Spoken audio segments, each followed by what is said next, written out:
Hello, everyone.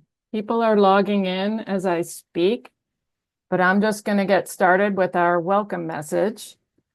My name is Rebecca Runquist, and I'm the Outreach Coordinator at the University of Maine School of Forest Resources and Cooperative Extension for the National Wood Bank Project. I'm also the volunteer manager at the Cumberland Wood Bank here in Maine. Thank you so much for joining us for our second National Wood Bank Summit with a focus on strengthening our network. We'll be here together until 4 p.m. Eastern Time. There's no scheduled break, so feel free to step away as need be. This event is being recorded, so you can always check back in to see what you missed. We have people here from all over the country and many sovereign tribal nations. Please go down to the chat right now and tell us where you're logging in from or where your wood bank is. We will leave the chat open for this introductory section until 1:15. Then we'll close that down and begin panelist presentations. For the panelist section, we'll be using the Q&A tool, which is right down there to the right of the chat. We won't be using the chat for the questions section.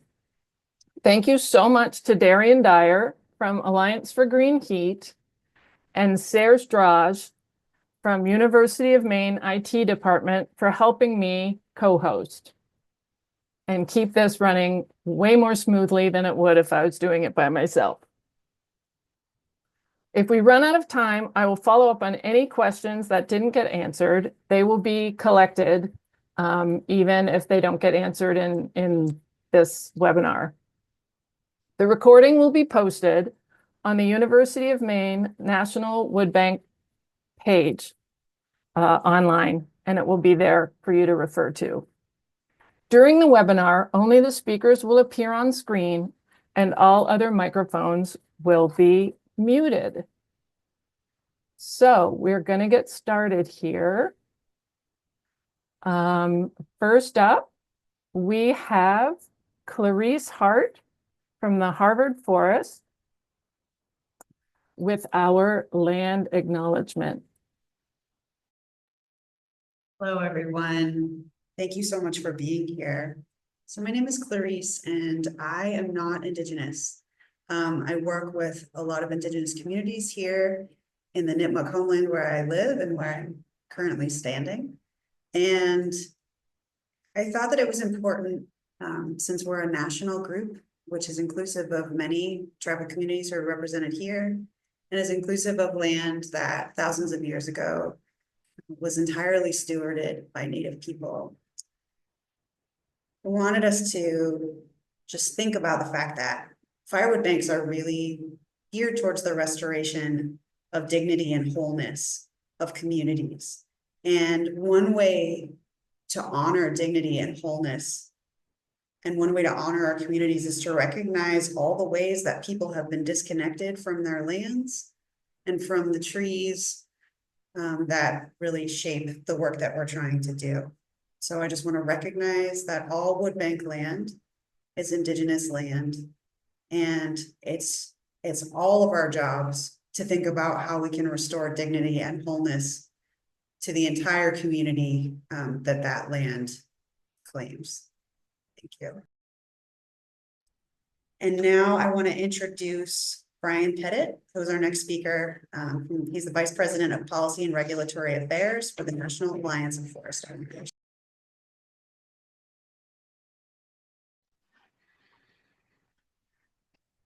Thanks, Clarice.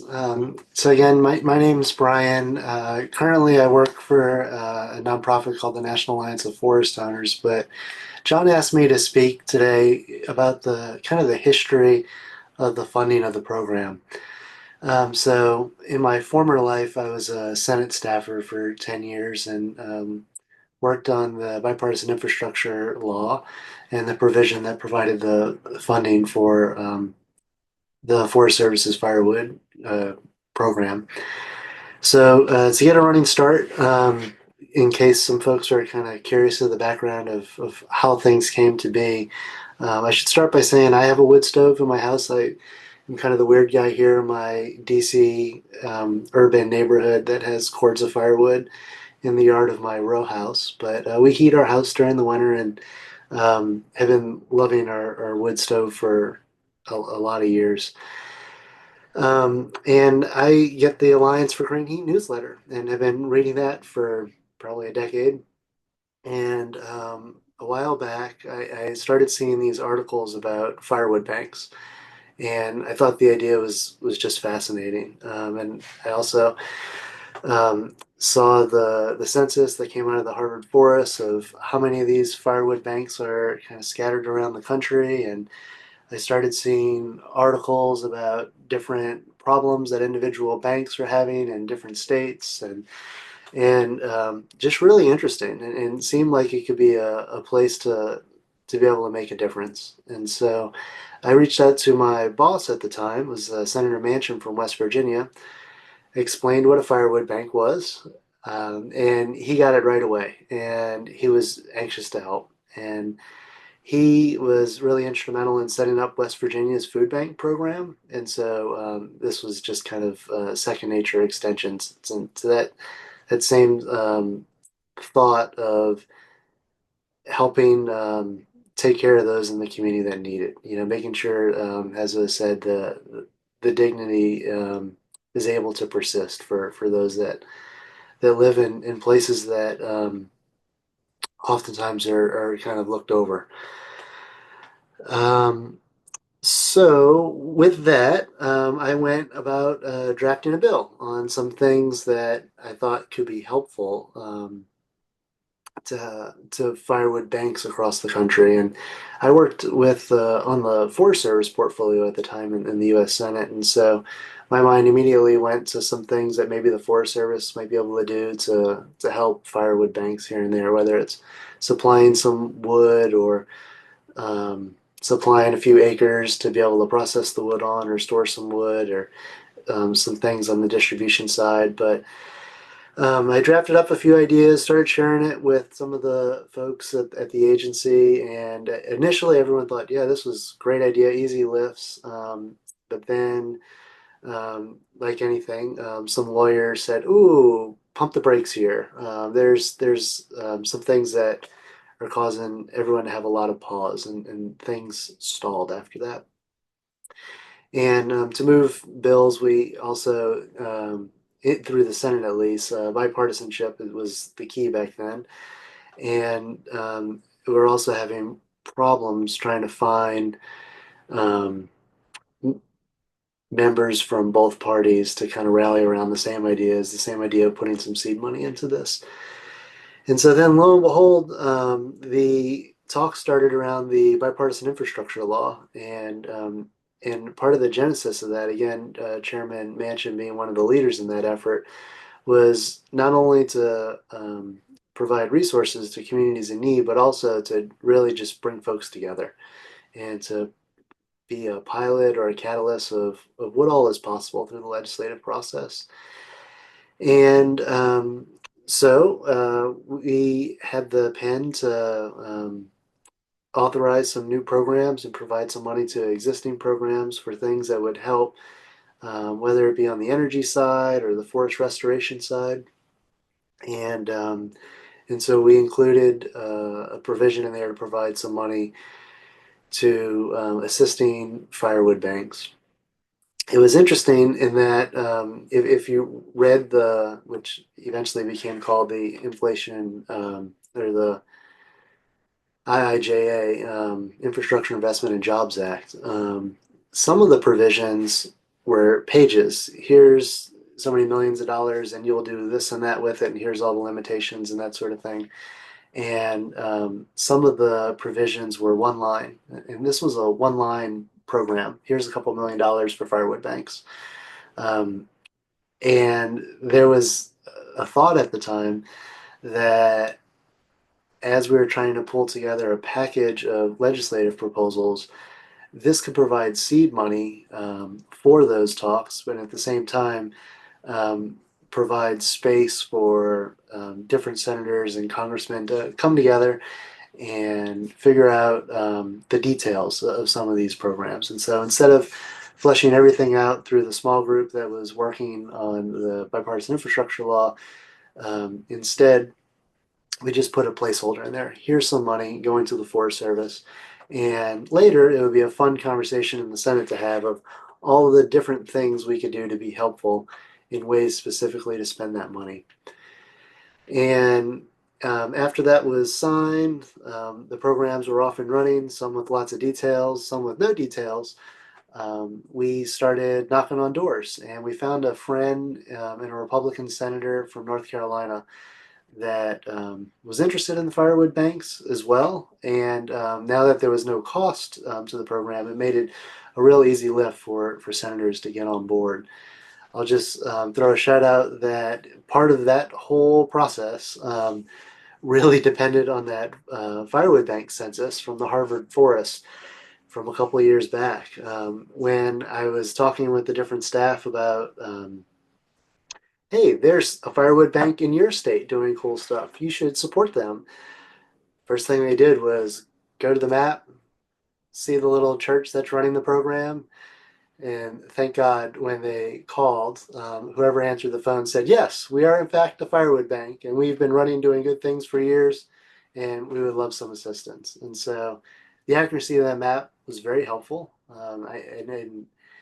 And away we went. Unfortunately, that senator retired, and there wasn't ever any more real elbow grease put into kind of the additional things, kind of legislative fixes that can happen around the Firewood Banks program. But to the Forest Service's credit, they took that one little line in a 1,000-page law and ran with it in a great way. And as a result, we get to see all the good things that are going on today with the money.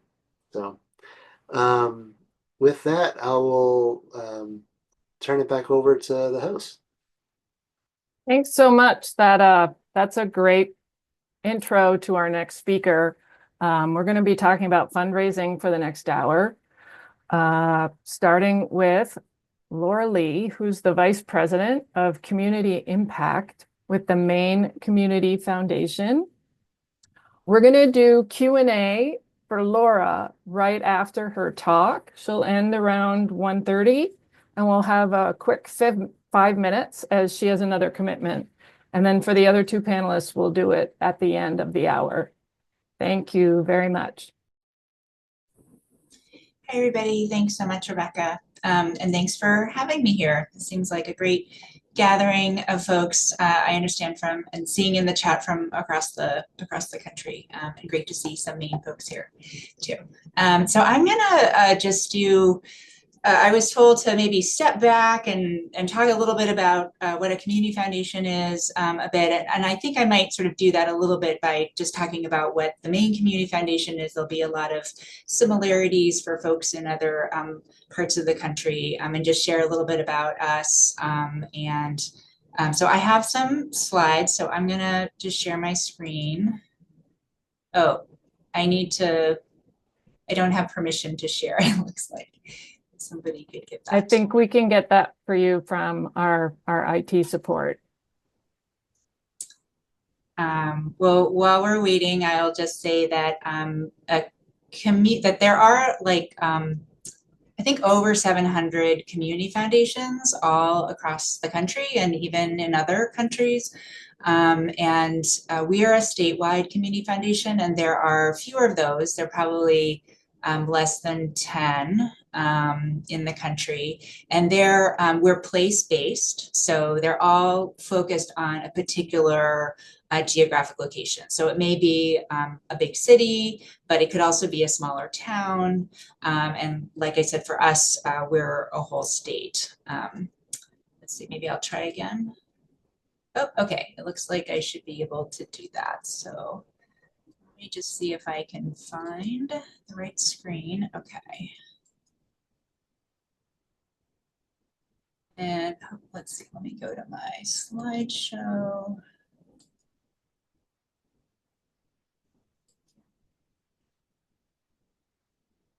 Okay, can you also see, are you just seeing do you see, is it on your whole screen or do I need to? It's currently in presenter Yeah, mode. how do Yeah. let's see, how do I get that out of there? Let's see, does anybody know how I'm supposed to change it out of this? Usually it doesn't start in presenter mode. Oh, here, hide presenter view. But this is not what I want, right? Oh, wait, okay, use presenter.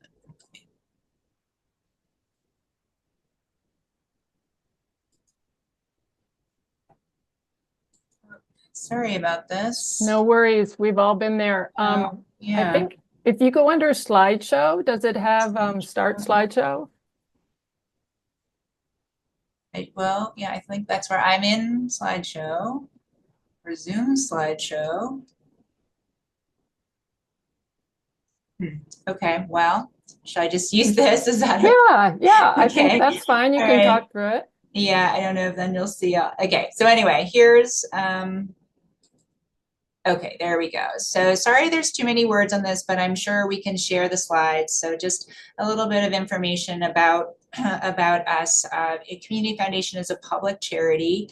I guess the thing I would say about a community foundation versus what maybe a lot of you might be more familiar with, like a private foundation, is that, and I'll show this more clearly in a later slide, but a community foundation pools, money and from a bunch of different people. So individuals, families, it's sort of pooling resources. So that's where that kind of community comes from. Whereas a private foundation is really the wealth of one individual or family. So I think about it as one bucket versus like many, many, many buckets put together. So we started in 1983. We're headquartered in Ellsworth, and we also have a Portland office where I am, and we have staff all across the state. As I mentioned, community foundations are usually focused on a specific geographic area, and we combine financial resources with issue expertise and community partnerships. Okay, let me go into the next slide. That's our founder, former CEO of the College of the Atlantic. And this is our vision is of Maine as a vibrant and equitable place where people and communities thrive. I'm sure if you're familiar with your local community foundation, it might be something very, very similar. Our mission is bringing people and resources together to build a better Maine. And those are our values: integrity, respect, stewardship, equity, and collaboration. And here's a look at, so our assets, this is a little bit dated, but I didn't have the updated numbers for 2024 yet on a slide. So our pooled assets, like I mentioned, is about 740 million, which sounds like a lot, and it is a lot, but as you can see, it gets kind of broken down into different types of funds. And this will probably be true for other community foundations as well. They have different types of funds. So you might know about scholarships that, we have scholarship funds, nonprofit agency funds. So sometimes a nonprofit will invest their funds in our big pool, which is an advantage investment-wise, and do some administrative oversight. So if there's some money that a nonprofit organization is wanting to hold on in a long-term way, we can invest it and have oversight of it for them, and then give them some of those interest earned over time. Field of interest funds are, I'll be talking about those later. And donor advised funds is something you might have heard of. So we have a lot of donors. That's one of our biggest categories. So individuals and families who create funds at the foundation. And it's kind of like their charitable checkbook, right? So that's how they might make their gift to a nonprofit is through us. And so, and I'll talk a little bit more, that's one of the ways that we partner with folks in our community, and ways that, donors are providing support to organizations like Wood Banks all across the state. So as you can see, some of our numbers there, and just we have like over 2,000 funds, which is a lot, right? If you're comparing it against a private foundation that just has that one bucket. So community foundations can be pretty complex organizations, but they are dedicated to what's happening in their geographic area. So likely there is one near you or that covers your area that would be interested in the work that you're doing. The next slide, just to give you a sense, we have 14 different competitive grant programs that we're running this year. That's one way that we get funds out into the community. And those, by competitive, I just mean those are open, they have applications and people can apply and there's a deadline. And for many of our grant programs, we have community members who make those decisions. So our largest grant program, which I'll talk about on the next slide, distributes funds through, we have a county fund in each of our counties, as well as some other related funds. And our community building grant program is our largest program. And that map sort of shows we, over time, grew, and established funds in every county, but it took a really long time. But we're pretty excited that we now do have those permanent charitable resources in every county of the state. We also have some strategic initiative work that we do, so taking on some of the bigger challenges that we identify through a community needs assessment process, getting input from over 1,500 people across the state, and we are working on doing some more proactive work around climate, housing, and economic opportunity. So those are other areas that we might make grants to partners in doing that work. Discretionary grants are just a different kind of grant that we might make more, again, initiated by the foundation, often for kind of emergency type situations. And then, as I mentioned, our donor advised funds, one of the things we do, so our donors may already know of, let's say, a wood bank in their area that they want to support, and they may decide to just make a grant through their donor advised fund to your organization. Another way that donor advised funds makes grants to organizations through us is that when we get grants into our competitive grant programs, we have a process and a platform where we can share them with any donors who are interested in learning about, what's going on in my area, or I really care about food, what are the different organizations working on food across the state or in a particular area. So we have a way to connect donors so they can learn about different organizations doing work in either areas or on things that they care about. And so we make those connections, and that's just another way to add to the grant budget that we have. So of course, even though we have budgets that we're giving out, of course we never have enough money. So the donors that we have supplement some of the budget that we have. And so it's a great win-win situation. And I'll just talk a minute about our community building grant program that I mentioned, which is the largest grant program that we have, and one that distributes money throughout the state. And I know maybe one of the other speakers will speak a little bit more about this program from the perspective of an applicant. And I know we have given grants to wood banks, and this is our sort of grassroots grant program. Purpose is to support projects and organizations focused on making communities stronger. As you can see, we get a lot of proposals from across the state. Last year it was almost 600, and I have to say we're in the midst of it right now, and currently have 716. So that is like an all-time record. As you can also see, we're not able to fund a lot of the proposals, so we do the best we can between the funds we have available and our donors. So in 2024, $2 million was granted out, plus the additional grants that donors gave. So it's sort of broken down there. So you can see that donors contributed another almost 350,000 in addition. These grants are a maximum of $10,000. Let's see, just want to give a little bit also context. This is some information that I just think is really helpful when considering grants. I think grants can be great, but they're also not reliable. And of course, you have to put in the effort to apply to them, and there's no guarantee of getting funding. So if there is a program that is a good fit, then that's great. But I just wanted to point out that actually foundations provide,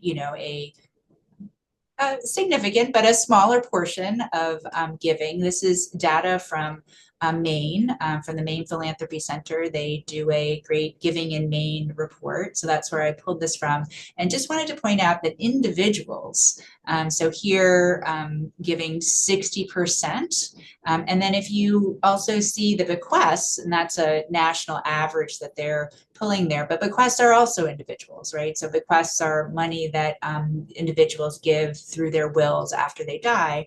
But if you put those together, right, that's 69% of all giving is being done by individuals. And so that's just a reason it's really important when you're thinking about fundraising to be thinking about ways to be developing those individuals who are supportive and dedicated to supporting the work that you're doing, probably in their communities or in a community that they really care about. Another source, and even smaller, are corporations, but not to forget that they can be a source of some funding. Also, banks can have a charitable arm to them. So that could be another thing, especially if you've got like a community bank in your area. They have specific, program need to get money out into the community. So that's one of their responsibilities. So that's something that also you could look into, as well as, of course, private foundations and municipalities. So if you are, providing this kind of really critical resource to folks in your communities, then potentially a municipality will also see that as a critical service that they can contribute to. Potential resources to find out, where there are maybe some other funding sources. There are lots of sometimes, smaller family foundations, though they don't always accept unsolicited proposals. But I know here are, our statewide Association of Philanthropy, the Maine Philanthropy Center that I just mentioned, but there'll be others. That's what you might be able to look for, an Association of Philanthropy in your area that might have, like ours does, a directory of grant makers, and they also have research tutorials. They provide help for grant seekers about what are all the different opportunities available. And potentially an association of nonprofits may also have, programs or ways to have some support on grant making or grant writing, resources for you. And then the last slide I wanted to share was, again, from the Giving in Maine report, that again is putting foundation giving into context. And this is just showing what a teeny tiny percentage of foundation giving is compared to like within the state budget, for instance. So for state and federal funding. And so that's just to give a little bit of context. But I am happy to answer any questions. Thank you so much. And this was sort of a profile. If anybody has a question, you can pop it in the Q&A box and we can start addressing any of those. We used the Maine Community Foundation as an example, but these are nationwide. So if anybody wants to try to track down stuff within their region, I am happy to help. And oh, that's great. My email address is right there on the screen. We'll give it a couple minutes to see if anyone has any specific fundraising questions for Laura. Wait, they're coming in now. We have one that says, how often have you given grants to banks? Oh, to wood banks, I believe John means. And- I'm not, oh, sorry. Yeah, and how much have they been for? Oh, right before I came on here, I thought, oh, I should have looked to look up that information because I'm sure, right, that would be a question. So I'm really sorry. I did not look up that information.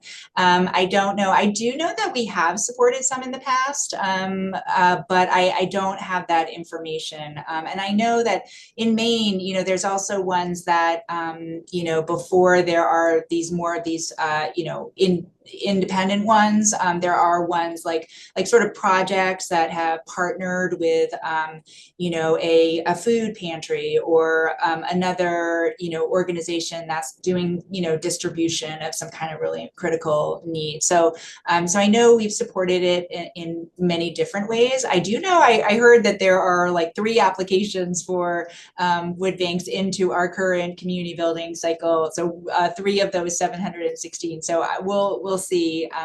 Hopefully they will be successful. And like I said, if we have committees of community members that make those decisions, but we also have some donors who hopefully also will support some of those proposals. Great, thank you. The next one, hello, Ernest, up there in Princeton area. His question is, what are reporting requirements for grant recipients? Oh, so that will probably vary by place. We have had a optional form that is like online. So, you do your application online. And so through the same portal, it's like a very simple, like I think it's like 4 questions. That's really meant to be for us to learn, for if we want to share, the story of what you had accomplished or learned. So it's meant to be very easy to do. And lastly, in our next 2 minutes, do you anticipate any shifts in your funding mechanisms in response to the federal freezes? That's a really good question. Well, we do think, that we're wondering, and as we're looking at the proposals to see how much, some of the whole current environment led to some of the increase in our proposals, we're certainly looking into a variety of ways to add to our grant budgets. So try to put more money into supporting the many proposals that we have in. We're also looking into doing some more broader support for organizations that are really contributing to sort of advocacy and infrastructure for the nonprofit sector. So, but yeah, it's a very live question right now, trying to figure out what are the different, well, really what is happening and what are the things that we can do to be helpful and yes, figure out what are all the different ways. Well, thank you so much for joining us. I know you're on a tight schedule. Eric, we have one more question. I am going to follow up with that one and we'll get some answers for you. But I think at this point, I don't want to rush an answer. So we have another question, but I won't do that during the webinar. Thanks so much for joining us. Thanks and it's so much. a great beginning for our fundraising section. Great. So now we have Charlie Lewis from the Hopi Nation with a return presentation and an update on the Pekinevie Wood Haulers and his new nonprofit. We'll do Q&A for both Charlie and our next presenter, Jordana, at the end of both of their presentations.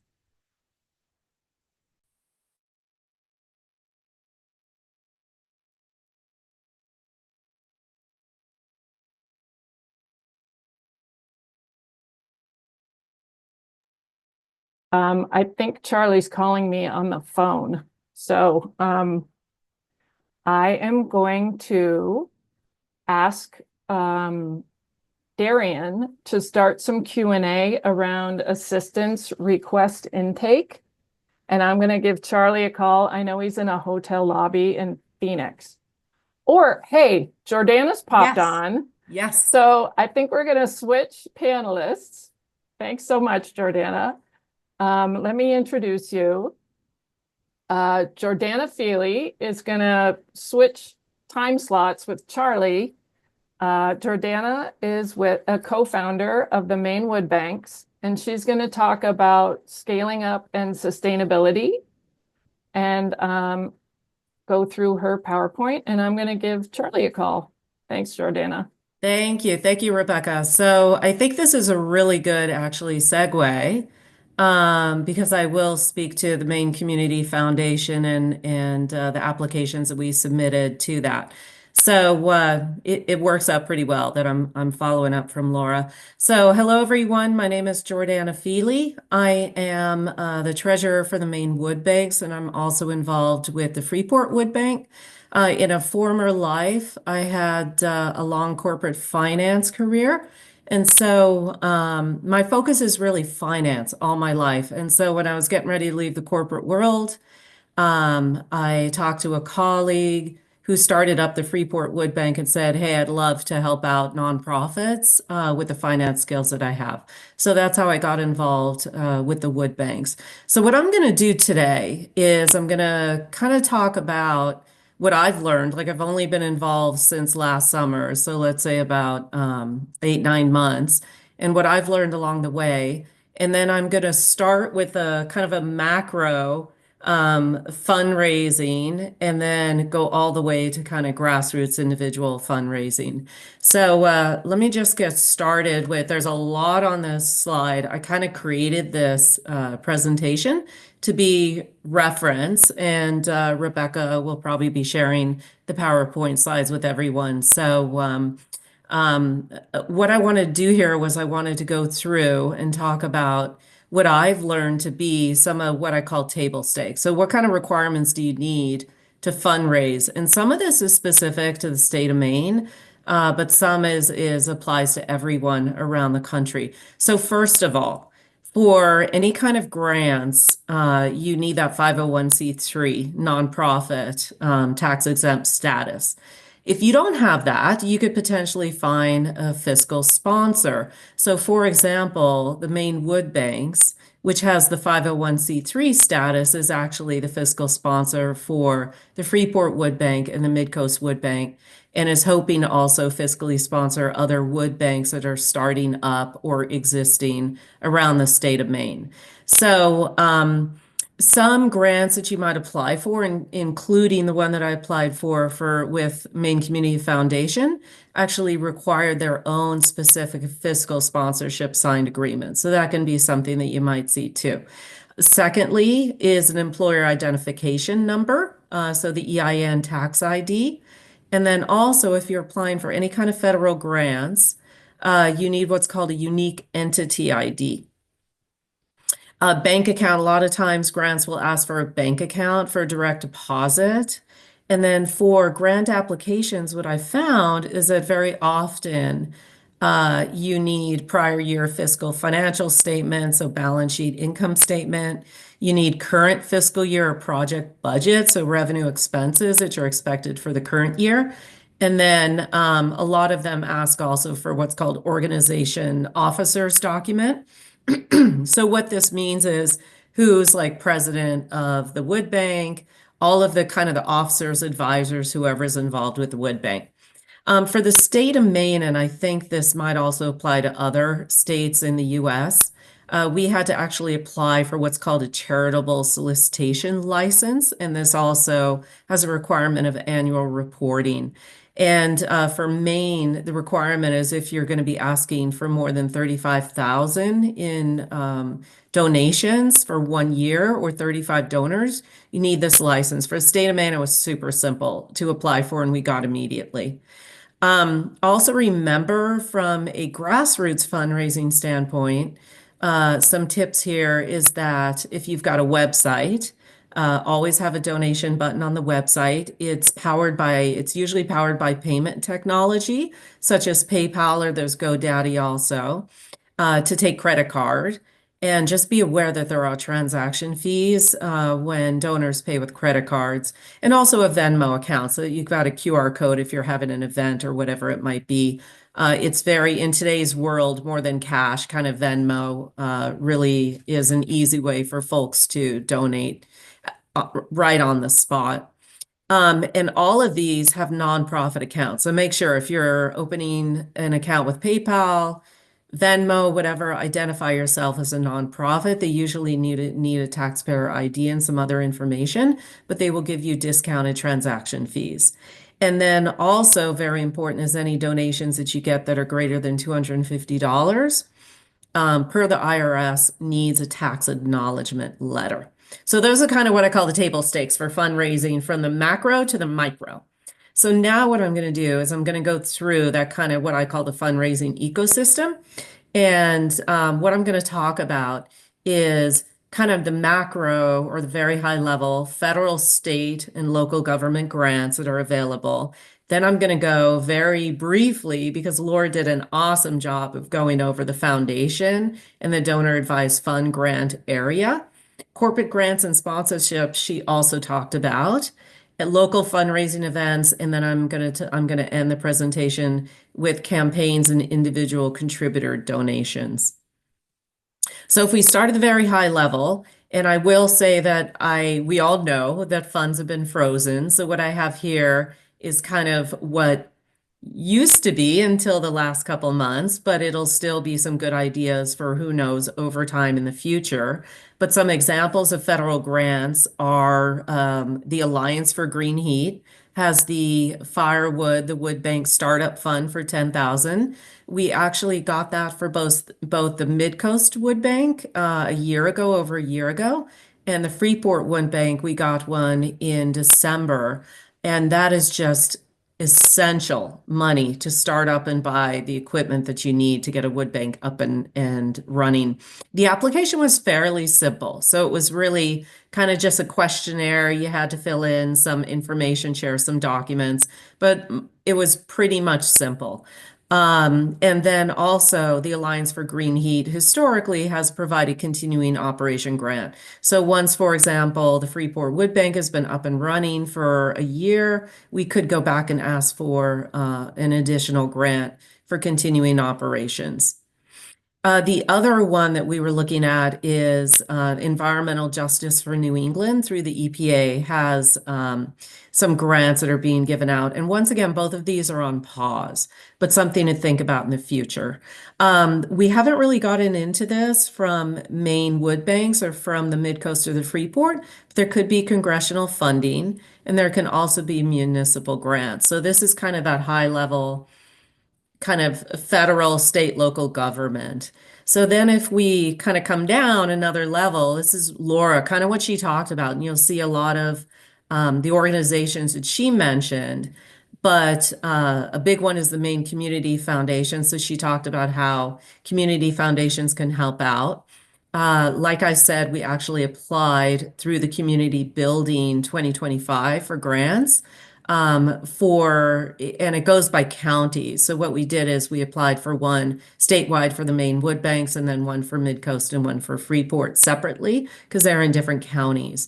But the Maine Community Foundation has grant windows open constantly. So there's another one they have open that I'm going to look into. And what's really important is what Laura said around then, you are connected with the donor advised funds. So through the application that I filled in, and again, it wasn't overly difficult, there could be donor advised funds that actually come to us and provide us funding. The other resource you mentioned was the Maine Philanthropy Center. So states will have philanthropy centers.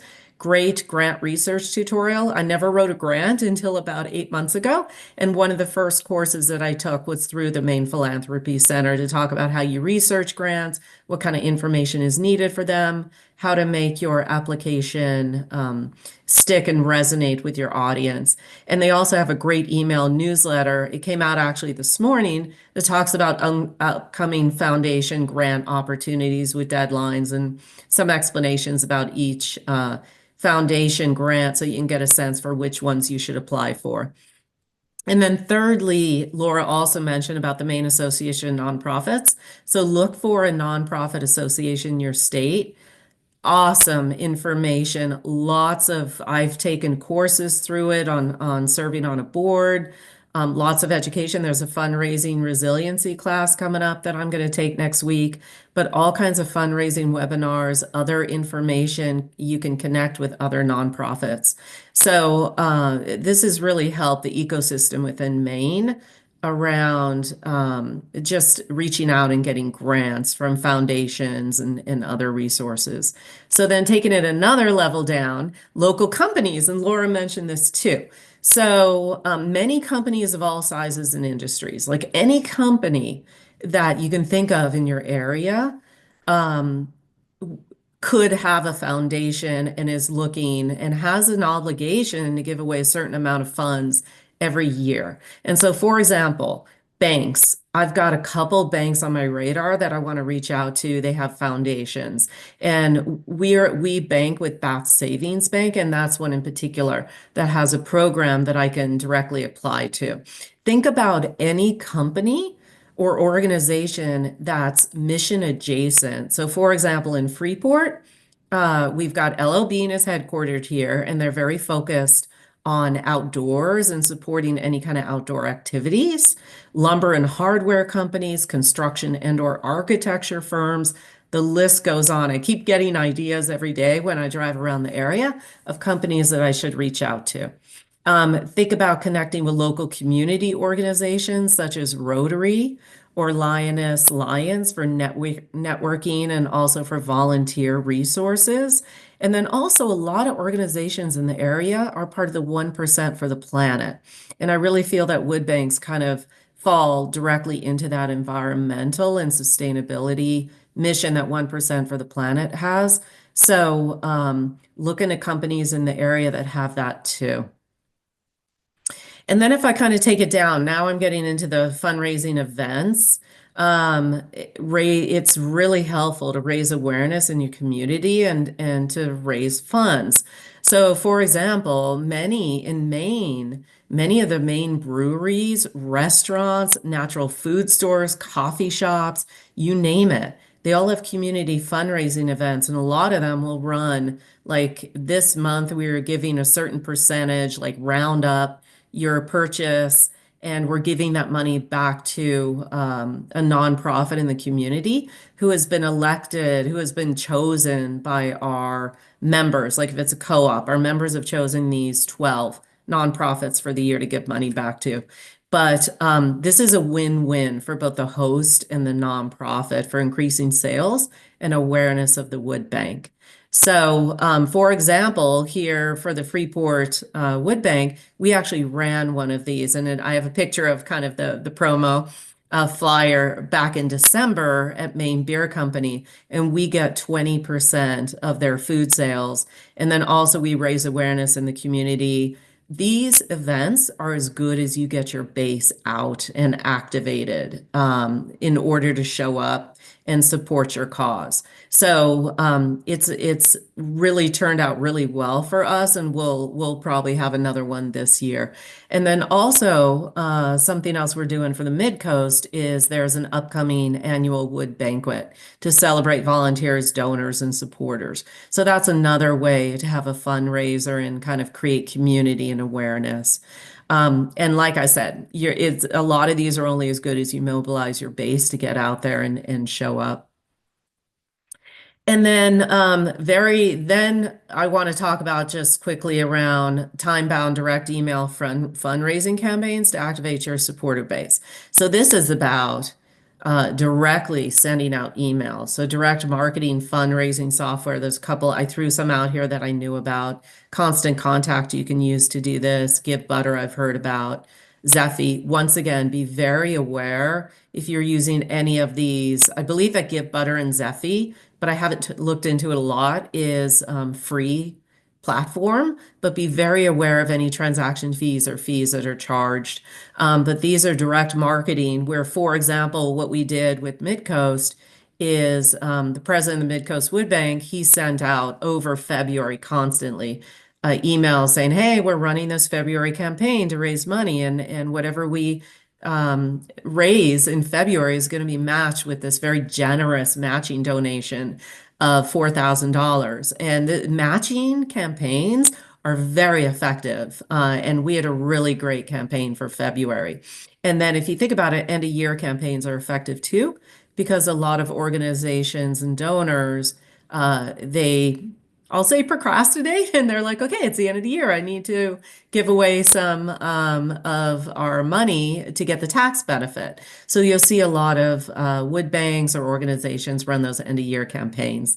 And then make sure that you ensure your website clearly states how to donate. So you want it on like everywhere, on the top, on the bottom. You want that digital payment system, the button that says donate. There's a lot of different digital payment systems, PayPal, Venmo, GoDaddy, I've mentioned. And I'm just going to say again, be very aware of transaction fees because they can take quite a bit from the donation. And then also good old check and cash, right? And Venmo. These are, you just get a cash, make sure it's made out to whoever has the 501c3. So for example, with Freeport and Midcoast Wood Bank, the check should be made out to Maine Wood Banks, which is the 501c3, and we put which wood bank to support in the memo. So that is it. And I guess after Charlie presents, then we'll go to Q&A if anyone has Q&A. But I'm very appreciative to be presenting today. So thank you, Rebecca.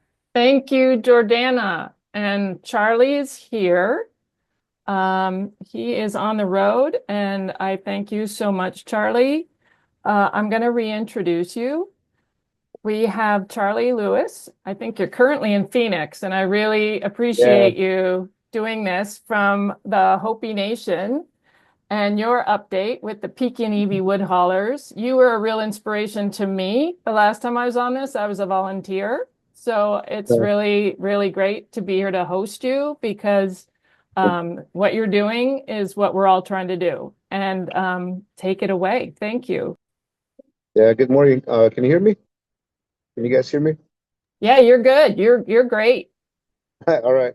Yeah, again, my name is Charlie Lewis from the Hopi Nation in northeastern part of Arizona.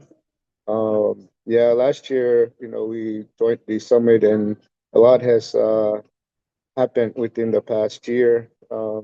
Again, with the grants, with the needs writing, we got to do a lot of work and we just, again, just keep moving and keep doing what we need to do for the people at home. And to this day, they're still wanting wood and all that. So it's been busy the full year, and we're just trying to do the best that we can.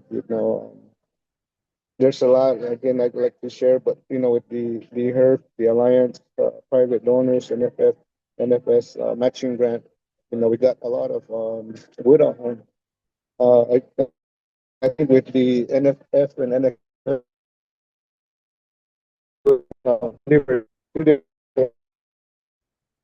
organization, we are called Warm for and Hopi.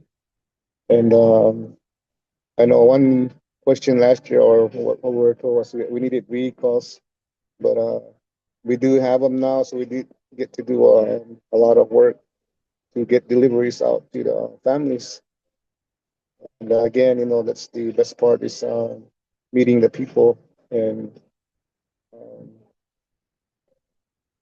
you guys still there? Charlie, you're still there. We're trying to make your audio a little better by turning your video off. We're having kind of a hard time with the connection. So sometimes if we turn the video off, sometimes it helps. So, keep telling us your great story. You're all good. Yeah. So, again, like I was saying, we got to deliver a lot of the wood to families directly. And, all the grants coming through helped out with a lot of that work. We are a small crew, and hopefully we will be getting bigger.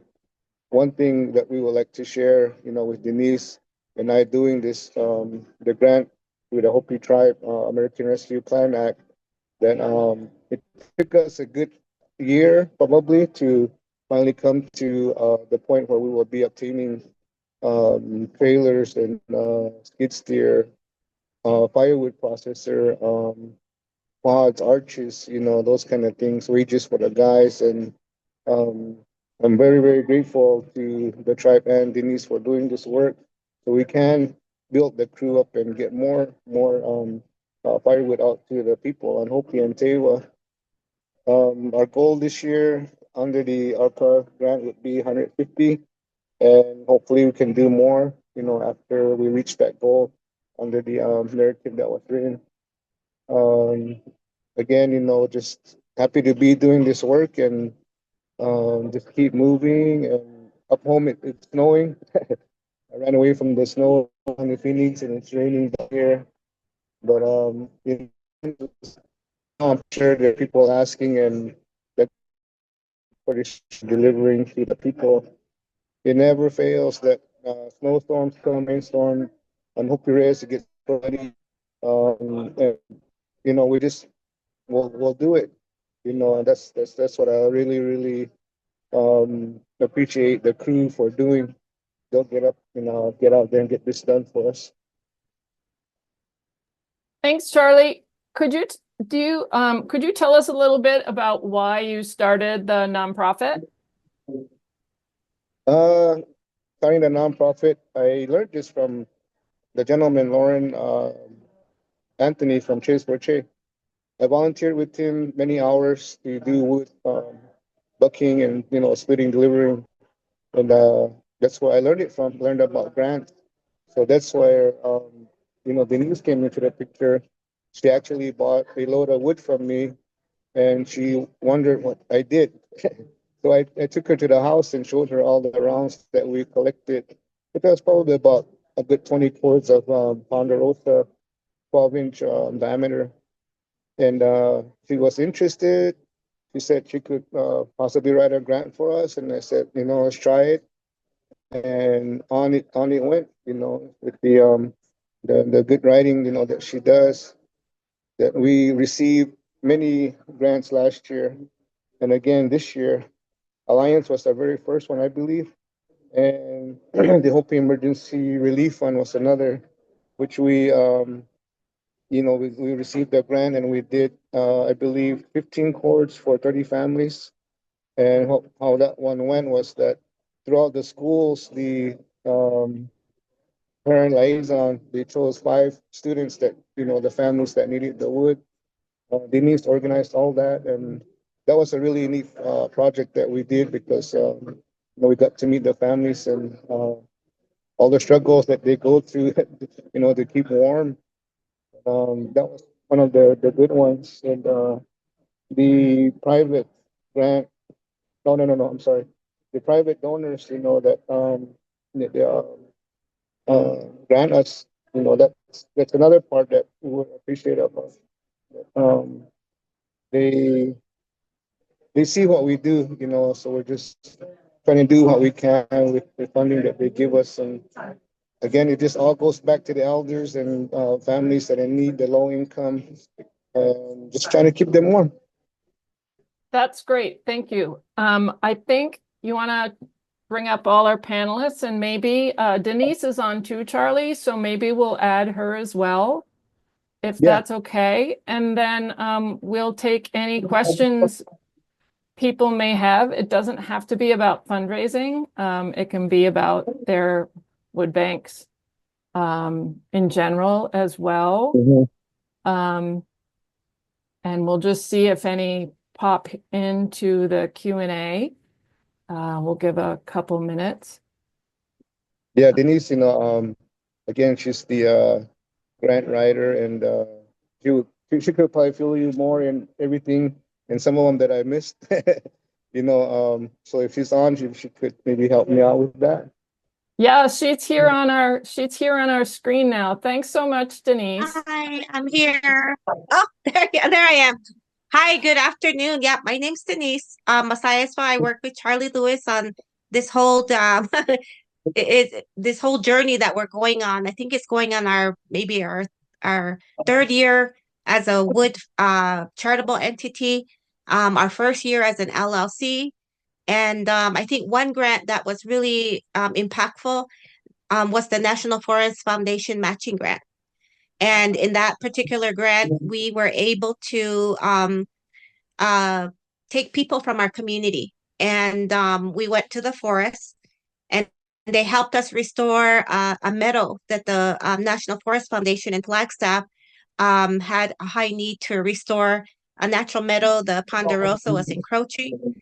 And so we had about 30 people from Hopi come. We stayed there for about a week. They helped with the stewardship part, the bucking, the splitting. All that wood went home. And then they also got to learn about forestry careers. We had some amazing learning also about our history and its relationship to the forest. Because if you look on Hopi, we're high desert, and our forest is pretty much small cedar and juniper. Well, I guess that's cedar, pinyon pine. We don't have the forest like Flagstaff does, the big ponderosa trees. And so we have a lot of stories about our people harvesting wood in the forest and the Coconino, especially during the time of the Pueblo Revolt when the Spanish came and occupied our territory, our lands. Um, and were not very kind to our people. This was in the 1600s.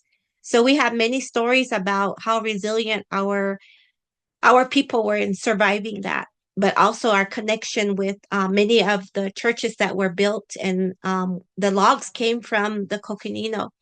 So all of that was a time for our people to learn about their history, about their resilience, about stewardship, about giving back to their community, about careers in forestry. So that's what the grants allowed us to do. And I think one of the questions was, why were you curious or interested in forming a nonprofit? I think that was a question. And that's one of the reasons is we're really trying to provide our community not just wood. We know that's very vital because I would say about 80% of our homes do not have central heating, and they rely primarily on their stoves to heat their homes. So pre 2019, we did the coal. We heated our homes. A lot of people use coal to heat their homes, and when the coal mine closed in, I believe 2019, we had to quickly transition to wood. Like I mean, it was like that.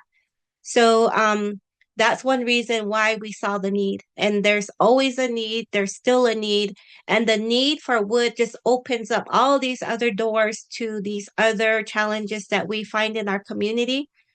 But despite the challenges, we find our people to be very resilient. We find them that they're very giving. One thing that Charlie always talks about, and I hope he can maybe expound on this a little bit more, is this concept of namin nangwa. And I'll let him explain that because he does a better job than I do. But that concept of namin nangwa, that it's there, and that's the concept that we want to continue to hope that our people build upon as we, you know, try just to live in this day and age where we're trying to balance both worlds. So maybe Char, you can talk about what namin nangwa means and to the audience here.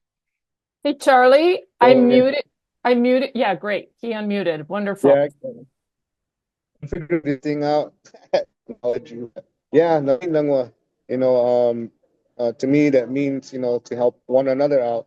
Give a hand to your neighbors. Give a hand to whomever's out there, needing what they can get. It's just helping one another out. And again, with our distributions, that's one way. We I guess the people together, and a lot of it is talking and sharing stories. But to me, the main one is giving back to your community and helping. Again, my story of addiction. 38 years wasted, but the 4 years of clean is has been a very good journey for me. And that's the reason why I like to give back to the community. It's just to, people can change and people can do good things. And that's just to me what namit ng is to. There's namit ng sumit ng there's different the words that we have that we just all help one another in some way. And that's just who we are, as OPs. We like to help one another and do the best that we can. And of course, there's probably other expectations from us, but we're only limited to, and we're only human, and we can only do so much. But that's the best that we can do. Um, Help where we can. Yeah, that's great. Thank you. And I think that is what we all share as wood banks. But I know, Denise, you were getting ready for ceremony, and I thank you for jumping on here when you had other things going on. We have one question. I'm going to share that with the group, and I'll start with Jordana, and then if other people have any thoughts, we can move around our webinar little rectangles here. John, who is with Alliance for Green Heat, is asking, it seems like personal stories are important to connect with donors. Is it difficult to get recipients of wood to allow themselves to be profiled for fundraising purposes? Do anybody have any thoughts on that? Jordana, if you do, or we can. Yeah, so what I'd say is that I think there's some confidentiality around donors. Like we work in Freeport, Maine, we work with Freeport Community Services, who refers families for the firewood donations. But we keep that all confidential. So we don't necessarily ask the families who we give wood to whether they're open to being profiled. I guess it's not something we've thought of doing, but we could always consider doing it. Denise or Charlie, do you have any thoughts on that? I guess it would depend on the recipient. Asking them whether or not that they would like to tell their stories. We usually ask, and they're usually very open to it. We'll say, "Can we record you? Can we take a picture? Would you mind if we put this on Facebook?" And for the most part, they're pretty open to it. Again, we don't have anything formally written, at least that they could sign. But as far as I know, on the wood delivers that we've gone on, they've been okay with it. If they say no, then definitely no, we won't we won't put them on any kind of social media. But I don't know if Char has any different experiences, but for the most part, they've been willing to. And that's one thing that we're trying to do is get them to tell their story. I think that's another project that we might have is having people tell their story about why wood is so meaningful to them. And not just in the aspect of heating their homes, which is so important, but also as far as it goes to even ceremonial use. What do you think, Chuck? Yeah, just when we make the deliveries, it's pretty much they thank you, and they start telling the stories themselves. And we just, we're there, just supporting and listening, and all the concerns that they have, we share with Denise and I, of course, with my mom, with Pekanebe Wood Haulers, where it originated from.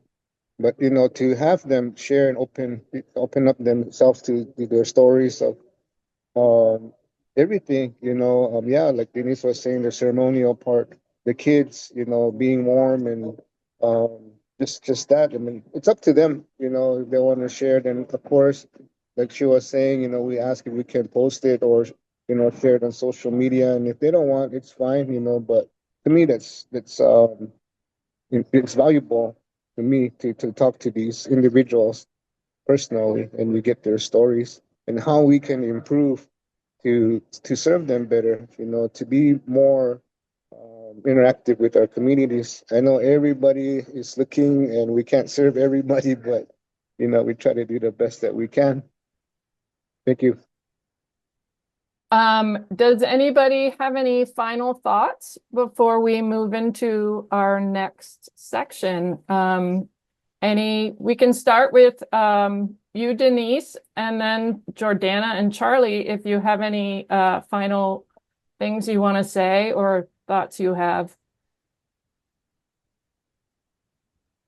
Final thoughts. I'm just really grateful to be part of this journey. I've been an educator for 20 plus years. Before that, I was an accountant. And I think what this journey has allowed me to do is become more, have this deeper relationship with the community. Even not that I could do that as a teacher, even. It just opens your eyes up to what other needs, but it also opens you up to the beauty of your people, their resilience. And that's what makes me, smile. It makes me keep going. And so I'm just really grateful to be a part of this. So thank you. Yeah, I would kind of echo that, being kind of a fellow finance person, that, being able to help out in the community and just seeing both, not only who we give the wood to, but all the volunteers who help at the wood bank.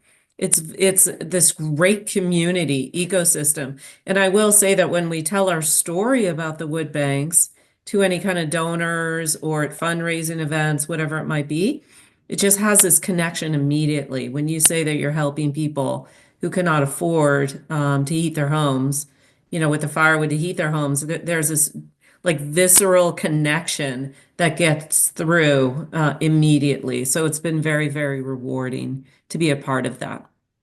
I love that you both are like the number money people. Charlie, you have any final thoughts? Yeah, I just want to say, thank you guys for inviting us again this year. And again, with the wood banks, everything I've learned from Lauren from Chase or Che, the group from Blue, defending the community, you know, Cooperative for Hopi, we all have this. All of us from across the United States, we all have this big old heart that we want to help people, and for nobody's out there out in the cold, and of course the comfort of warmth. But again, it's all na meet lang all of us across the U.S. helping one another for the comfort of a nice, cozy, warm home. Again, just with the LLC, we're gonna be pretty busy. Hopefully, with the snowstorm that came up on Flag, that we'll get back in there and do some more work with the Coconino National Forest, the Forest Foundation, and the Forest Service. I want to thank all of you guys for doing this great work for everybody. It humbles me, heartwarming to know that there are people out there, that care and want to do this work. Kokwa, mangka na waseng. Thank you, you guys. All be safe out there. Thank you, Kokwa.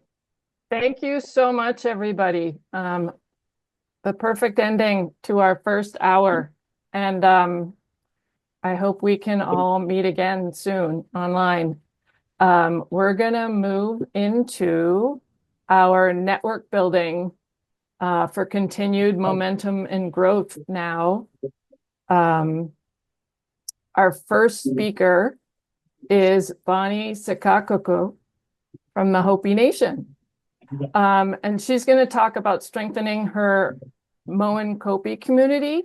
We are going to do Q&A at the end of all our panelists. We have Bonnie, and then we have Mayor Pete Bass and Jeremy Jenkins with 3 different sort of cultural network systems to talk about. Let's see if Bonnie's here. If not, we'll do the flip again. Just give me 1 minute. There she, I see her. Let's see if she's at her desk. Oh, there she is. Hi. Hello. Hello. You have the floor to tell your story. Thanks so much. Yeah, thank you everyone. Good morning. It's still morning here in Arizona. My name is Bonnie Sikakaku. I am Hopi from the Hopi tribe located in northeastern Arizona, which is close to Flagstaff and the Grand Canyon. Just to give you a little snippet of homeland is. It's also a place where the San Francisco Peaks are, which is one of our sacred mountains there in Flagstaff, which also has the Coconino Forest Service there. I want to thank the team that organized this event, and I'm grateful to be part of the event. So hopefully I will help shed some light on how we as a small piece of a puzzle may fit for the greater good. Again, I just also want to acknowledge the snow and moisture that has come today here. It's really, really needed here on Hopi as well as for our forests.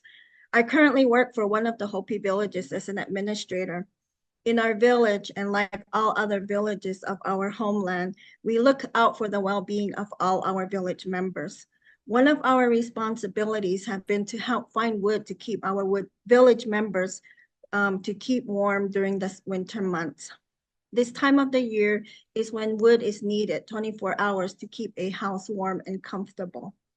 And a majority of our Hopi homes, wood is the only source of heat. Although back in the day, wood was used for cooking, bathing, before propane gas, natural gas, and electricity was available to use as another source to stay warm, cook, and stay clean and sanitized. And to this day, the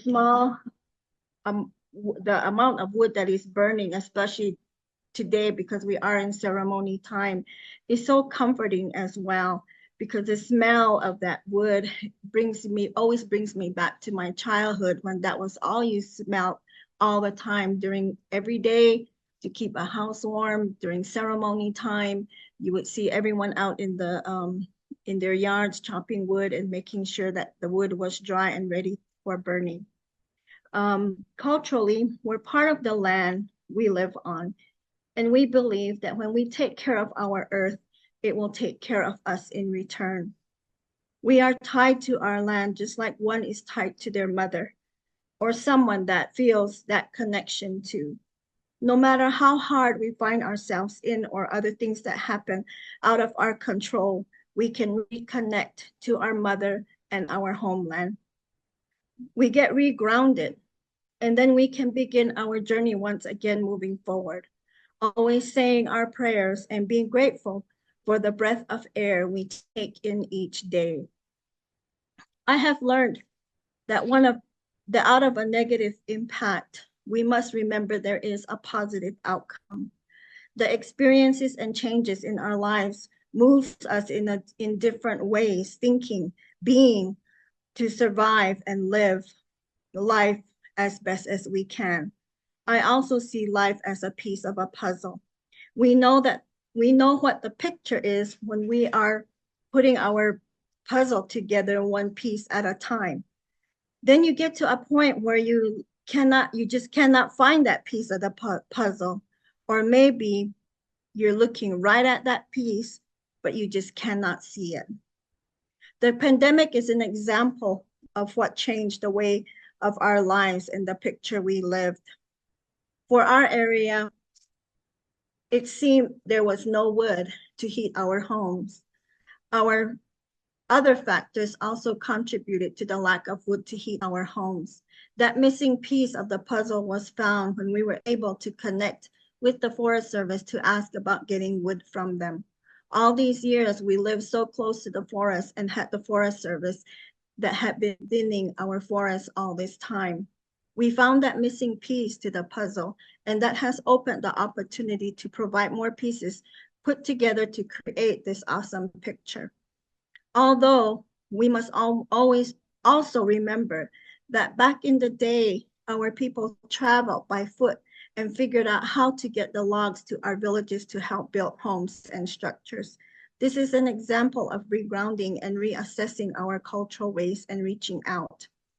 It can be frustrating and even get to a point where one does not want to look for the pieces to a puzzle.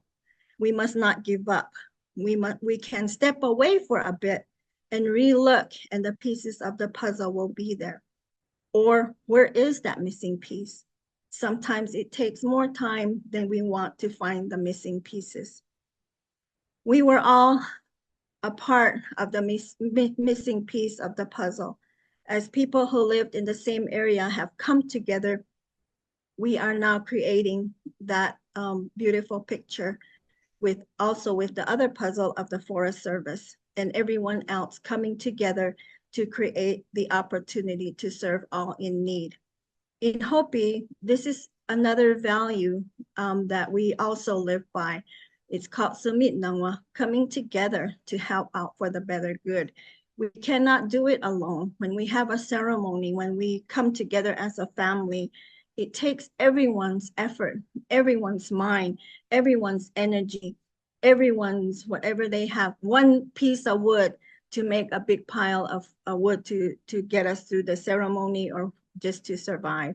So Sumit Nangwa is another value that we also live by. So all coming together, putting all our pieces of that puzzle together to create this awesome picture for everyone is great. Every day we can view themselves again as a piece of the puzzle, and one day we will find where do we come into this picture to complete a picture. All I can say is say your prayers, be true to your faith, and reground back to your focal point in your life. Together with other agencies and organizations, the ability to connect and to provide the help that is needed will take place for all those who are in need. I want to thank you again. Thank you to the organizers of this summit. I appreciate being part of this, and I hope I was able to share information to you to be helpful in moving forward to serve the greater need. Thank you, Asquali.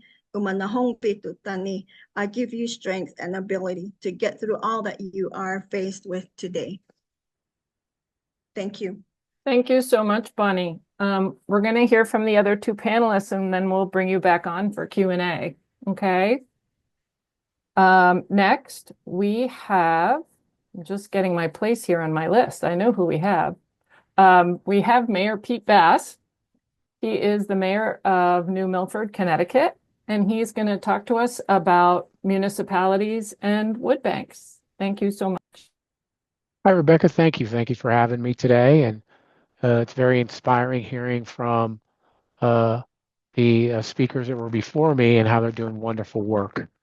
And it's great how just a few people can affect the community like we do here in New Milford. So New Milford is in the southwestern part of Connecticut, the state of Connecticut.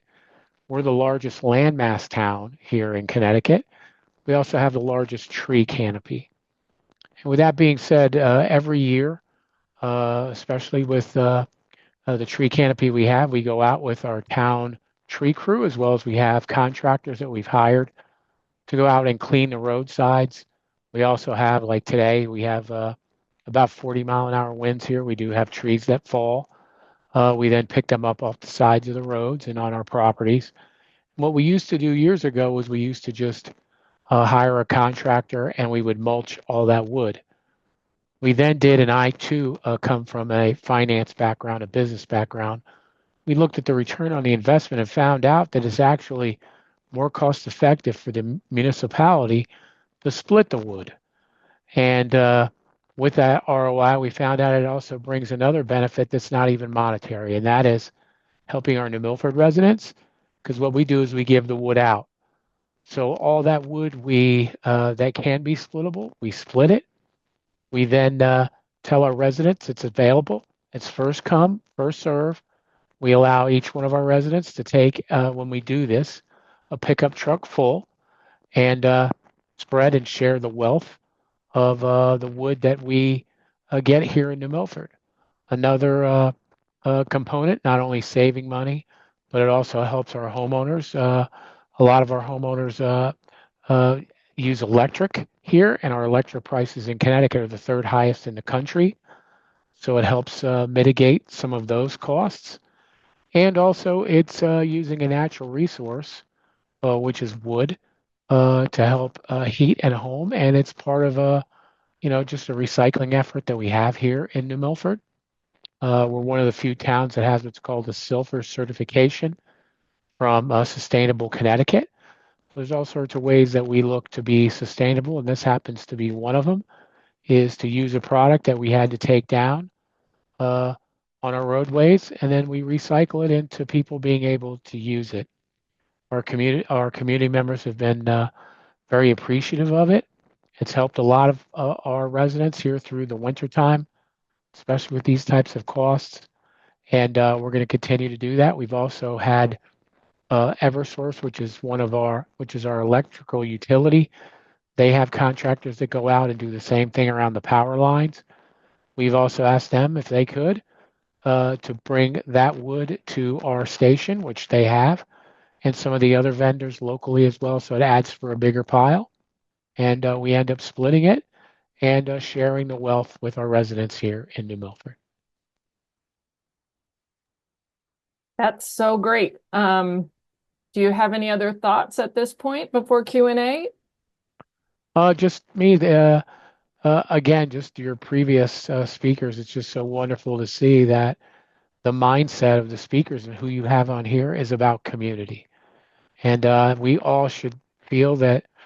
I know in New Milford, since I've been mayor, this is my 4th term, that really a community, you signify it by how you can help the most and least fortunate. And if you can help them, it shows the true strength of your community. And that's what we do here in New Milford, not only from our fuel bank, but from our food assistance. We have a community sand pile that residents can take, especially during the winter time. It's all to strengthen our community. And it's just great to see like-minded people on this call. And I can't thank you for bringing this up and allowing me to share our good news here in New Milford. No, that's wonderful. I'm glad someone pointed you out on Facebook so I could bring you into this event. And we will bring you back up after we hear from Jeremy. And we'll have a discussion with all 3 of our panelists at the end of this hour. So next, we have Jeremy Jenkins from the Hinton Rural Life Center to talk about their network and their system of fuel support. Thanks so much, Jeremy. All right, thank you for having me. I'm Jeremy Jenkins. I represent the Hinton Rural Life Center out of Hayesville, North Carolina. It's in the far western counties, kind of bordering Tennessee and North Georgia. So we actually have a very big opportunity with our Firewood Bank here, not just serve the residents of Western North Carolina, but we also serve some residents out of North Georgia and Towns County. And we even have some that drive all the way over from Polk County, Tennessee to come get firewood from us if they need it. So we have a very big community that we served. Last year, we had 155 unique families that get about 390 cords of wood from us. And all of that is maintained through our local community efforts. We have a group of dedicated volunteers. We call them our woodchuckers. They come in and they'll split Monday, Tuesday, Wednesday, about 6 hours a day just to help us maintain that workload. And they're all volunteer and they love to do it. And we're so grateful to have them. It's the sense of they want to help because it's their neighbors. They're people that live here in our community with us and they want to share what they have, even if it's not financial. They give their time to make sure everyone in our neighborhood can all grow and live together, especially when it's that firewood that's the only way you can heat your home, or for a lot of families making that choice between buying a load of firewood or do I pay for medicine this week? Do I buy groceries this week? So just having that sense of community that we're there for our community and anyone who needs it truly can come to us. It's like, hey, I just need a load of firewood this week. Having that there for them is what helps our volunteer ministry grow so much. Because when I started here, we had about 7 or 8 consistent volunteers. Now we're over 20 every day, just knowing that that's there. Just being able to share that information with them, but also help them get set up if they don't have a place for firewood, but they know they need it. We have another aspect of our wood bank where we're actually building firewood outdoor storage spaces for them so they can have their firewood, keep it off the ground, and also keep it in dry storage so it doesn't get rained on when it's time for it to burn. Just having that option for our community now, as we've evolved, as we've grown with our firewood ministry, makes it even easier for us to do what we need to do to help the entire community grow. I have a quick question for you. Could you tell us a bit about the Hinton Row Life Center and what, so what you're operating under as your, Absolutely. yeah, thanks. So the Hinton Rural Life Center is an agency of the United Methodist Church, and it's in the southeastern jurisdiction of the United Methodist Church. So we operate kind of with the guidance of the United Methodist Church, but we're not tied specifically to any specific church in the area. And it allows us to have a greater reach of resources and missional opportunities to get volunteers to come to our area to help us out with not just our firewood ministry, but also our safe and healthy homes initiative that we have and our educational opportunities that are tied to it.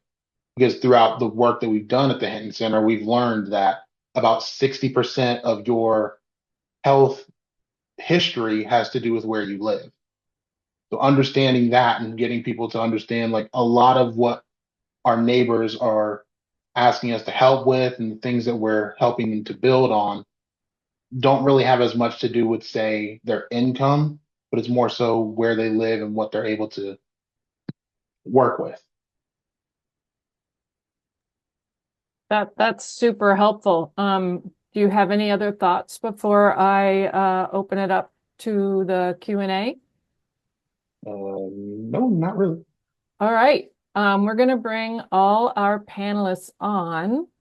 And if anybody out there, any of our attendees and participants have any specific questions, feel free to put them down in the Q&A. I'm going to start with a question while people are typing. I'm going to start with Mayor Pete in terms of what would your sales pitch be for other town managers or mayors or even tribal government leaders in this kind of governmental capacity of why they should start these, why they make sense? Thanks, Rebecca. That's a great question. I would start first, whether it be your mayor, selectman, town manager, or tribal leadership, would be first telling them economically it makes sense. Using this wood, you're going to have to do something with it. If you happen to, depending on the area that you have, if you have to clear roadsides, or if there's a storm event, or there's some place that a municipality or tribal government would have to place this wood, it's better then and it's cheaper, more economical to get the wood split and then give that to your residents. And then as a leader anyway, just the goodwill that you would be doing, giving that to your community. And then that also helps economically. So the wood that they would use to fuel their home and heat their home, that's money that they didn't have to pay a utility that they could then use for food or other types of expenses they would need, and that would strengthen a person in your community, which would strengthen the community, which is what all of your leaders are going to want in the end anyway. So it has lots and lots of benefits. As I said, and I told Rebecca when we were kind of chatting, it's a win-win-win. I know, and then that I'm just going to keep playing that for all our municipal leaders. I'm getting a note that they can't get the Q&A to work. I think the Q&A, excuse me, might be not turned on, but we have a question here in the chat. How do you find volunteers who are sawyers, saws, splitters, I'm guessing? So people who are trained to safely operate a large, oh, okay, so the cutters, a large chainsaw to buck log length wood into rounds.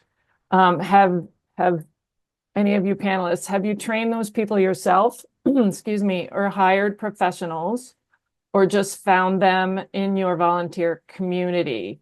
I think, Bonnie, is that something you could speak to? Yeah, I'll do my best.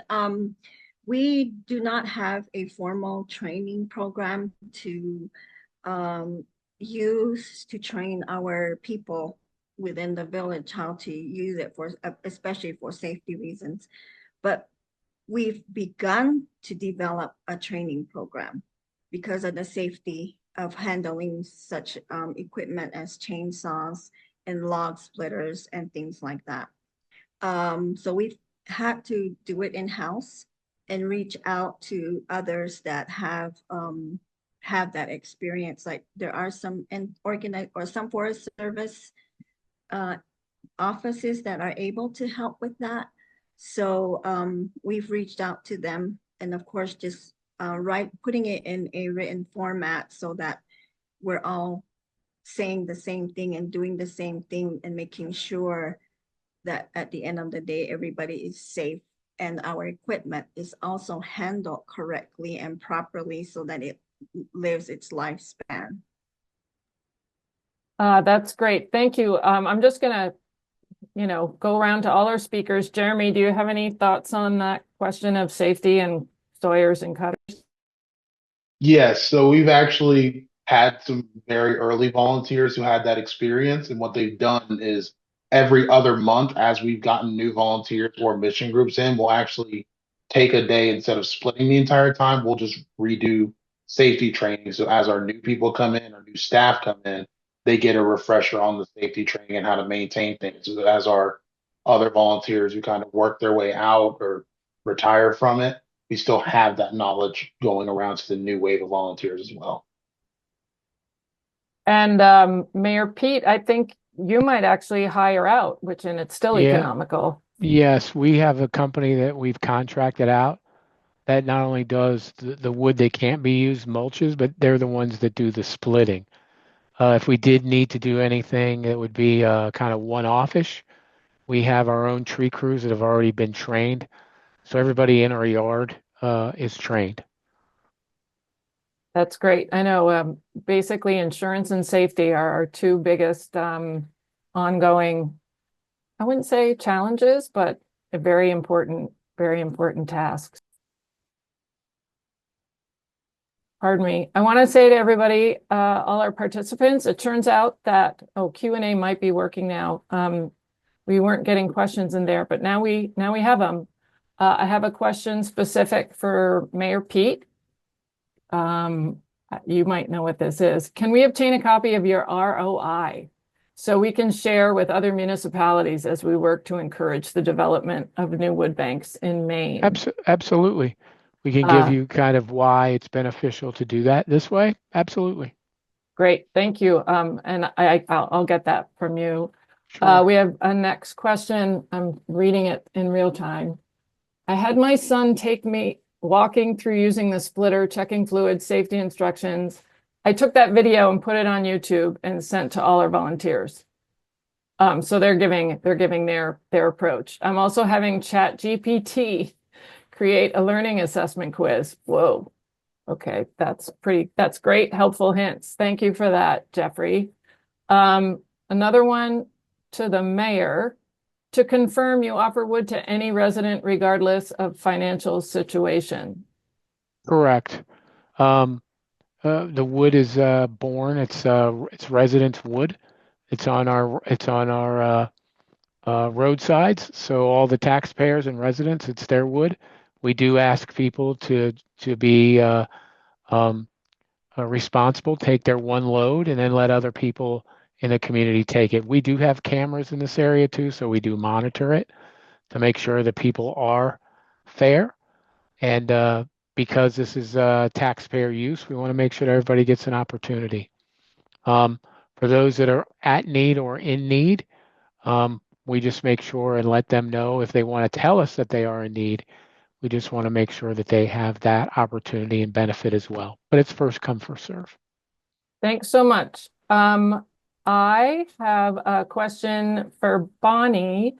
Could you speak to the entity under which your wood bank operates and what sort of benefit that has? Like, is it a nonprofit or? Okay, so we are a village and we are one of the 12 villages under the umbrella of the Hopi tribe. And so the reservation expands across at least a 60-mile range probably. So there's villages from one end, east end to a west end, the way however you look at it. So our village is located on the west end in northeastern Arizona. And So we serve our village members because the other villages are able to serve their village members. I'm not sure if I'm answering your question correctly. And so we fall under the umbrella of the Hopi tribe. So we're able to provide services under that umbrella as a Section 7871, which is a charitable IRS section that allows us to do that, but it's not, no one's really familiar with that. So that's how we're able to access some of the funding and opportunities for our village members. Although and this might be off the cuff, but we also have a nonprofit. I started a nonprofit as well because the tribal government can get very bureaucratic, and they make you jump through so many hoops, so many whatever, and sometimes it beats the purpose of what we're trying to do. And there were times when I got really frustrated, and you know, we just need to get the wood from the Forest Service to the home, especially when it's 30 degrees outside, you know. So we don't have time to be worrying about how to get whatever and do all this other stuff. So establishing a nonprofit was one of my ways of connecting and filling the gaps of how we can take advantage of the opportunities for our people. So there is an advantage as a village, but there's also an advantage as a nonprofit. As a nonprofit, we are a 501c3. We're a formal tax charitable 501 here on Hopi, and it's allowed us to be more creative as well. And so and just addressing the need, but we also, there's some things we cannot do as a nonprofit because of the tribal jurisdiction regulations and so forth. So they both have their pluses, but just learning to work together to, even if it's just to bring one load of wood to that family. Yeah, that's I think that's what, like, all these different systems and within our culture and communities, how we build these systems to support our people. So that's super helpful. I have a question for you, Jeremy. Good. I keep muting myself when I go to ask a question. That's not helpful. Since we're talking about networking, I know that Methodist churches in particular have been extremely active in setting up wood bank ministries. Methodist parishes make up a surprisingly large percentage of all existing wood banks. This is Clarice, who's done a lot of the data. Can you talk about how you heard of this idea for Hinton, and also more broadly, what you think the role of faith communities is in supporting wood banks? Okay. I'm gonna go for that question in two parts. So number one, how did we hear about the idea for Hinton? With Hinton Rural Life Center's initial ministry, the Safe and Healthy Housing, we came to the discovery that a lot of homes were being heated by firewood. And a lot of our neighbors that are in that program, they actually have no other way to heat their home other than firewood. So as an expansion of that, we looked to find a program to help them with providing that heat for their home. So we went to the Department of Social Services and saw, is there a way could we become a partner through the low energy or low income energy assistance program? So, okay, here's what we need to do. Here's how we get that started. And that started the official partnership with the Department of Social Services to get us involved at Hinton. So that way we became the kind of default wood bank for members of the Department of Social Services. If they fill out an application, they'll call us and it's like, okay, here's how we get you guys partnered up and get firewood to people that need it. So that's how we got the idea here at Hinton for that. For part two, how the role of the faith community, that is actually one of our strongest ways that we get support for our wood bank, especially because a lot of our regular volunteers, they get their friends to come and help from Tuesday night men's groups or after choir practice at church on Sunday. It's usually word of mouth how we get our volunteers. We try to recruit through Hinton side, but a lot of it is shared because it's our neighbors, it's our community, and the strongest communities we have up here in Hayesville, especially, is our faith communities. Yeah, I just want to I have a follow-up question. I'm a little jealous because I think you actually said that your volunteers work every day. Just about. They're usually splitting Monday, Tuesday, Wednesday to get it ready for our pickup days, Wednesday mornings. And then Thursdays and Fridays, we actually have a program where if they're unable to get to us in any other way, we have two guys who are dedicated. They'll load up a dump truck of wood and go drive it to our neighbors who aren't able to come to us and pick up firewood. Yeah, that's I'm a little jealous on that volunteer base there. That's super helpful. If you have any other thoughts, because I got a question for the mayor next, but any other thoughts on that? Yeah, just to really emphasize the second part of that question, I think the faith community, especially, is one of the strongest you can have, not just because of us being faith-based, but just a lot of rural communities rely on their faith-based communities because they don't have a direct next door neighbor to go ask or something else. They usually only connect and socialize through church or other work things. So having that faith-based community around you just to even know what's going on, how you could possibly get the help if you didn't know who to ask. So it's almost the backbone, I would say, of any firewood bank is the community around you. So having a faith-based one where there might not be any other community for people is one of the biggest things you can have. That's great. Thanks so much. And the mayor, I think you might have said this, but I'm gonna read it. How many cords on average are you providing? And if you don't mind, what are the costs of contracting out? The cords of wood just depends on how much wood we collect during a specific time. So we could have a weather event where our crews are out, um, multiple days, as well as our contracting partners, and that produces a lot of cords of wood. Um, and then there'd be sometimes where we really don't have much just because there hasn't been the need to take the woods off the roadsides. I can get you, Rebecca, I'll get you the average of kind of what we've done so far this year, how many cords we have, and then we kind of break it up as to the cost per, I guess, cord that you would have that we pay the contractor to split it. That's really helpful. Thanks so much. I think that might be the extent of our questions. I'm checking all my windows, but I would love if you all have any final thoughts. I'll start with Bonnie, Jeremy, and then the mayor. For any just closing thoughts before we move into we're a little early, but we'll just move into our next section. Go ahead, Bonnie. Okay, again, we just want to thank you for allowing us to share some insight into our area and our wood banks and how we help get wood to our village members here in Arizona. And this was an eye-opener for me because I didn't realize there were wood banks throughout the United States. So all coming together. If you're finding you're a little lost, it's okay. You're that little piece of puzzle that's probably missing somewhere, but someone will find you and you'll find them and you'll be able to provide that service to your people. Thank you. Thank you. Go ahead, Jeremy. Yeah, this has been great. I've just loved hearing the stories of other wood banks and just hearing so many similarities to what we do, even though we come from so many different areas across the country, but we all have the same goal in mind, and that's just to make our communities better.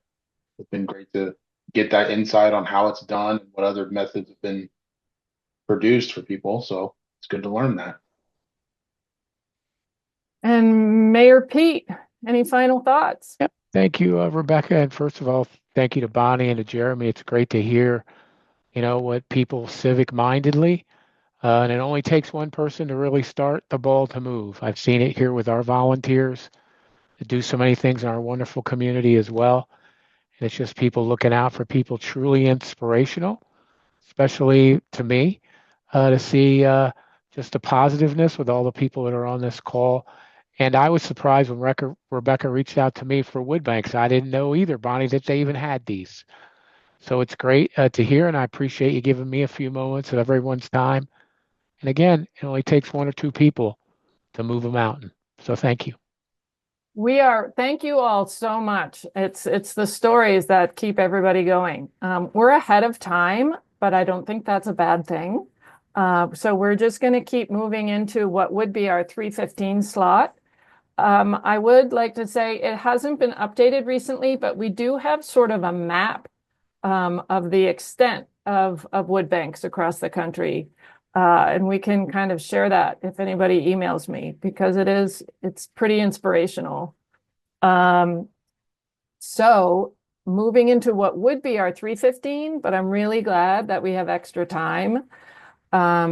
Because we were really crunched to give people enough time to say what they want to say. We have the Alliance for Green Heat on, as many people know and have had the fortune of working with. We have Darian Dyer with the Firewood Bank Assistance Program first up, and the general theme is the Alliance for Green Heat Grant Strategy. Thanks, Darian. Thanks, Rebecca. I'll go ahead and get my screen sharing set up here. So hi everyone, I'm Darian, the Alliance for Green Heat, as Rebecca said. I'll kind of go over what we've been able to do in the last 3 years and what we might be able to do going forward. Many of you know of our Firewood Bank Assistance Program. You might not know the origin though. So there was 8 million kind of spelled out for us in the bipartisan infrastructure law, which Brian actually mentioned at the very beginning. And it was specific, we want to provide feedstock to firewood banks and then financial assistance. And as you can kind of see in this diagram, the Alliance for Green Heat has received a large chunk of that as we're giving out these small grants over the last 3 years. You'll see University of Maine, who's hosting us today. They do a lot of the research-based, network-based things. University of Massachusetts doing research. And these others are kind of organizations that are getting these kind of chunks of funds, some to tribal, where they're getting a little bit more pricey equipment, the cool equipment. But what have we been able to do in the last 3 years? So the first year, 2022, 2023, just a little bit over 590,000 to 47 programs. The next year was pretty similar, 2023, 2024, to 48 programs. And this last year that we're just now kind of wrapping up, getting those final reports in, we had 875,000 to 83 programs. And this is a special shout out to Pam Porter, our grant manager. This is a ton of programs for one person to kind of process and get through. Our team has become quite efficient in this our third year. But you'll see these kind of large question marks for 2025, 2026. Usually we'd be prepping to open a new application in May, the early springtime. But we don't know. Federal funding freezes have kind of put a little bit of a big question mark across many programs, and it's one of ours as well.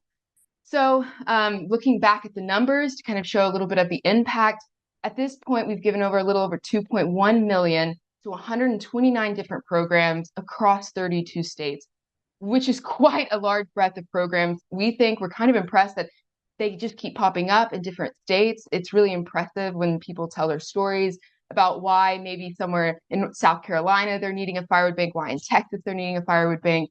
And we know these programs have at least distributed 36,000 across 3 years, 36,000 cords of wood, and have served homes around 35,000 times. And so that also includes maybe a program that's been funded 3 years. There's about 10 programs that are kind of those special unicorns that have been with us throughout the 3-year period. And so 35,000 homes being visited and delivered to wood. And you'll see kind of at this diagram what those programs might look like. So about 42% are nonprofits, but this also includes towns, municipalities, and maybe informal groups, not the 501c3 people. And then 38% are those tribal or majority tribal serving programs. A little bit smaller is the faith-based, 15.5%, where they're mostly faith, like mission programs, wood ministries, that kind of thing. And the very small percentage, which is business, that means sometimes they're sawmills, sometimes they're firewood dealers. And those are people that have decided to kind of open up as a nonprofit arm, connecting with other community partners to get firewood out. And this is what our map looks like in terms of those 129 funded programs. And the states with the most banks being Arizona, Maine, North Carolina. Someone did have a question about how wood banks have been impacted by Hurricane Helene. And one of those things that kind of puts North Carolina up to the top is that we found multiple startup banks coming out of the woodworks where they were like, we've got a ton of wood, but we have a ton of people that don't have electricity. Maybe they hadn't used wood, but now they need wood. And that's where a lot of the startup banks in North Carolina came from. And if, as you're looking at this, those purple markers are the tribal serving, the yellow are the faith-based, the green are those nonprofit or towns, and the brown are the kind of private, the business ones. Now, in terms of resources other than grants, my colleague is coming up next, Hannah. She'll talk about our Firewood Community Safety Initiative, but we also put out the Firewood Bank Commons, which I'm sure has hit many of y'all's inboxes in the last year that we've been doing it. EPA Burnwise, great partners in getting education material out for burning better, burning healthier wood. And then, of course, like this webinar, a national network of firewood banks for encouraging knowledge sharing, hopefully building capacity and speaking to the long-term sustainability of firewood banks. And we're also constantly meeting with industry people, potential firewood programs and nonprofits that are just trying to get the wood out to people that need it. And moving forward, here's the part where we need everyone's help in this. We need to fight to keep financial assistance alive for firewood bank programs. And AGH is proof that these grant programs can work successfully. Another shout out to Brian Bradshaw and Alex Kaiser, who've been our partners in administration on the U.S. Forest Service side, and just reinforcing the message that firewood for heating is consistent with the general energy goal of using domestic energy.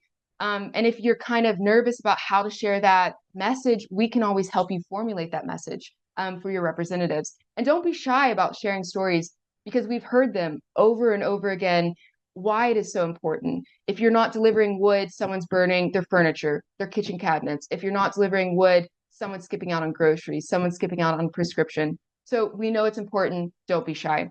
And so with that, I want to thank all of the banks, volunteers, the dedicated staff, and the U.S. Forest Service for making this happen. And I will hand it over to Hannah Stinson, who is Alliance for Green Heat's Energy Equity Program Manager. Let me highlight you here. There you go. Thanks, Hannah. Hi, everyone. I also want to second those thank yous out to the U.S. Forest Service and everyone that's here today, because I couldn't do it without you and Rebecca for putting this on with University of Maine.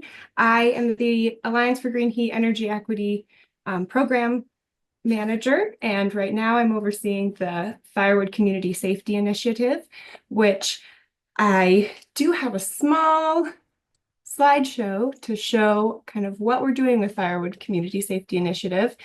And let me make it big screen.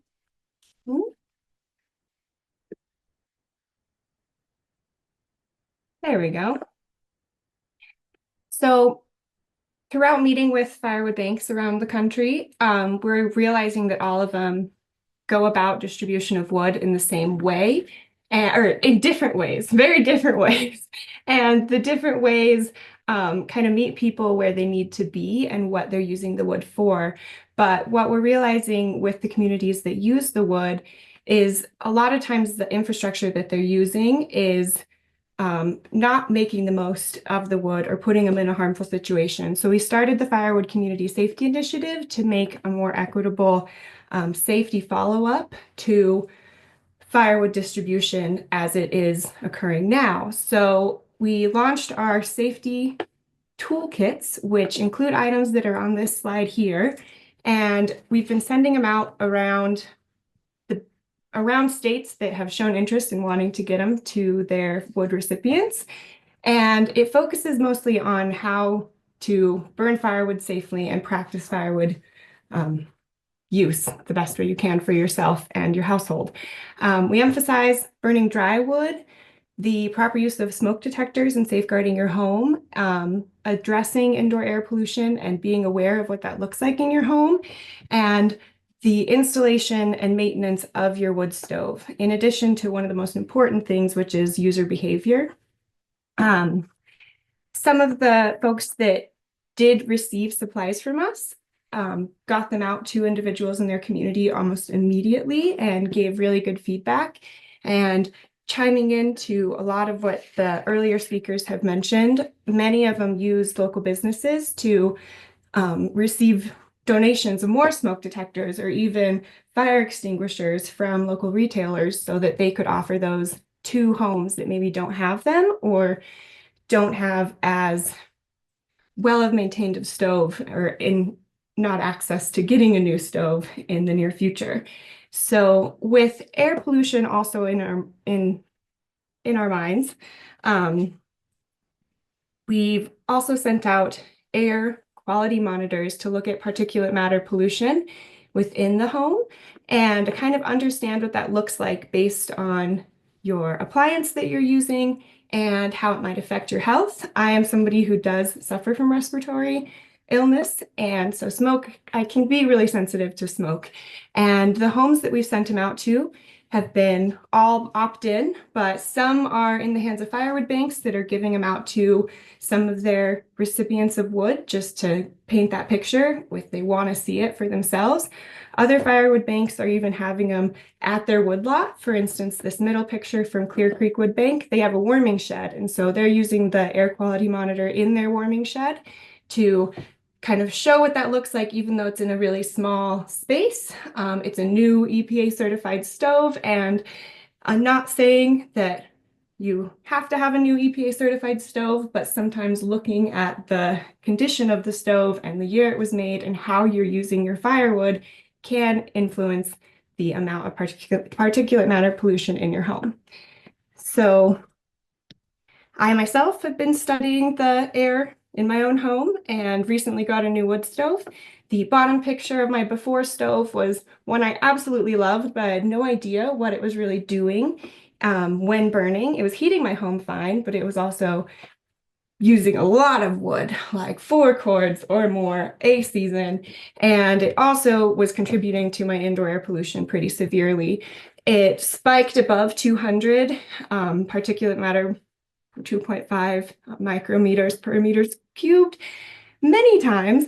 And it also just left a lingering smell of firewood and kind of campfire in my house.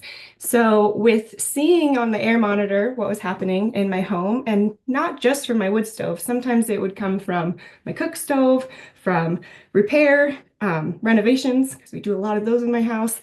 And I live in a pretty drafty log home, so there's constantly dust coming in that way. It was really eye-opening just to see what your indoor air looks like when living with a wood burning appliance. So I got a new stove. I've still been assessing my air, and I've noticed a reduction in how the spikes above 200 look.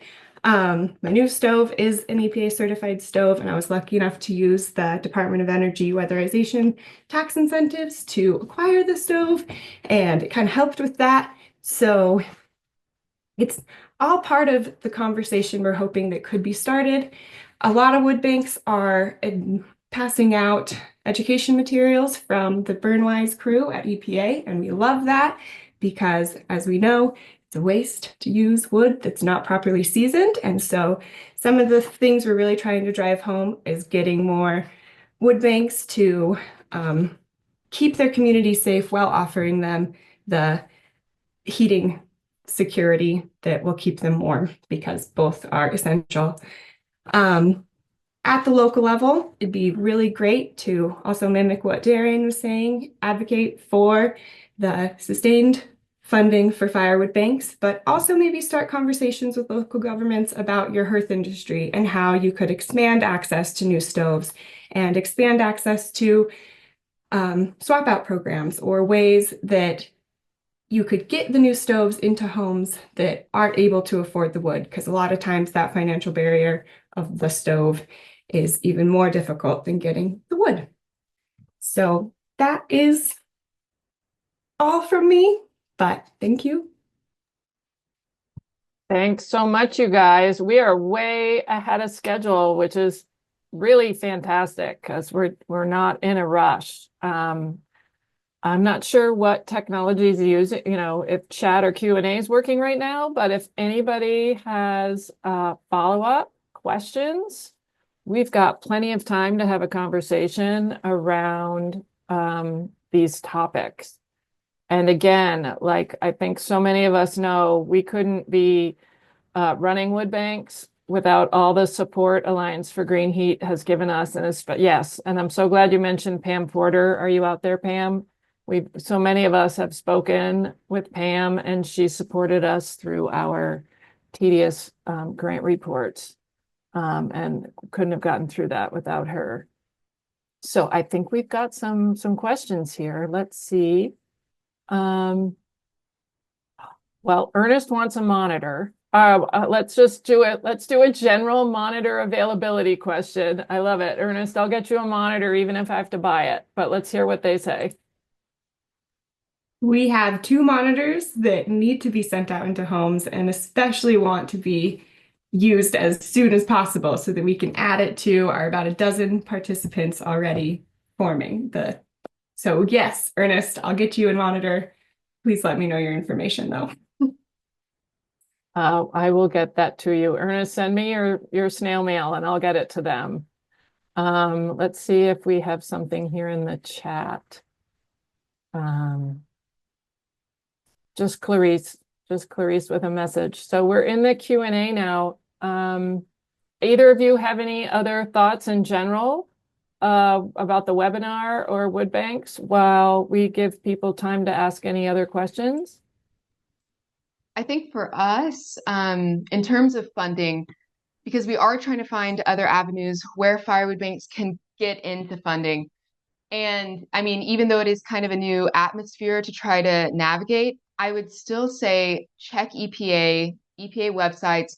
We know firewood banks really fit in the idea of environmental justice. And while it may seem like a scary area to be in right now, we do know that funding is still available. So I would say take a crack at it, look for environmental justice related. If you're struggling to figure out how your firewood bank might fit into grant funding like that, email us. We can help you figure that out because we've already kind of tried to write grants in this area. So we have the language, the lingo, and maybe some ideas to help spark you off. And really, we're a sounding board at all times. If you have an idea of like, I don't know if a firewood bank works for us, here's kind of our setup. We've seen so many different unique firewood bank setups. Yours might even be another unique one, but we can say, hey, you know, that's a great idea. And here's how it might be able to work. So we're always here to answer any questions along those lines too. Thank you. Benjamin asks, and Benjamin, I might be asking this incorrectly, so just re-ask it if I am not interpreting your question correctly. What are some of the permissible purchase items that the grant funds? I'm guessing he means the AGH grant. Yeah, good question. So technically, in terms of federal regulations, it can fund any equipment under $10,000. That's the first big thing that we say. It has to be under $10,000. It's a federal requirement. And it cannot go to purchase anything related to entertainment, food, or lobbying. So that's kind of the first 2 things we tell people. Most people will often buy equipment like chainsaws, log splitters. We've seen some unique things, carports for drying shed, for like a drying shed setup for the firewood bank. But anything equipment related, trailers, dump trailers.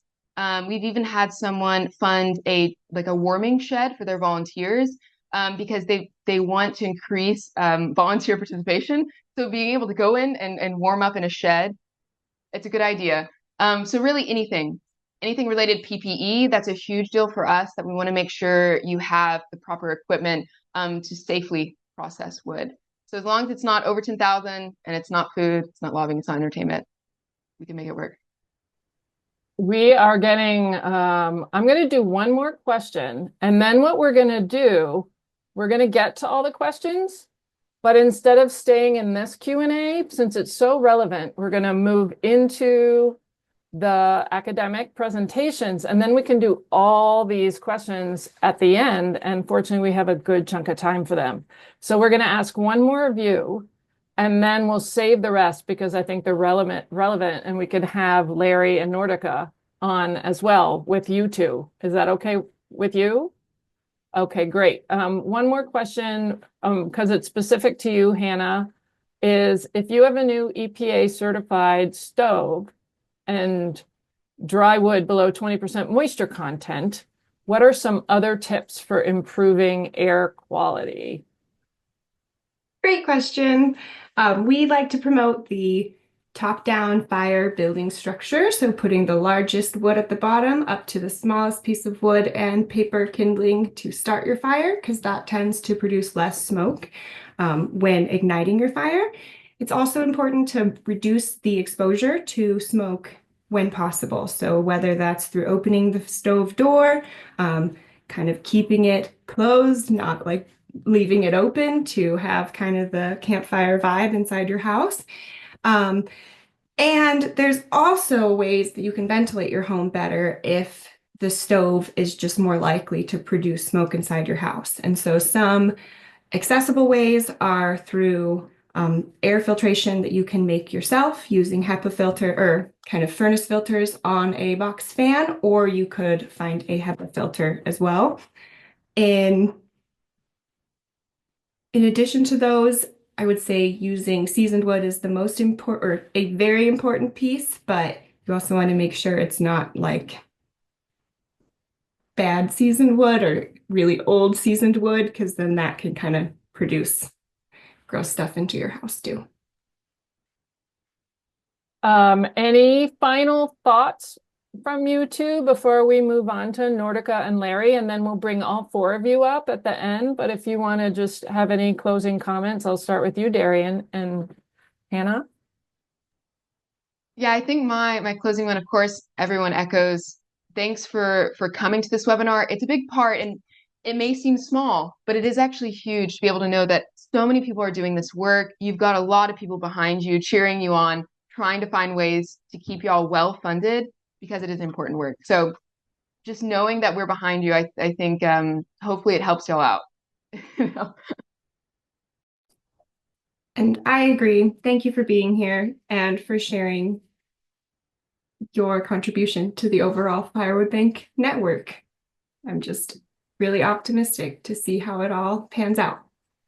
Well, and back at you two and Pam and John, because you guys are always there for us, all as because a wood bank person, you know, when we have a question or you're there with information. So let's keep you strong and available.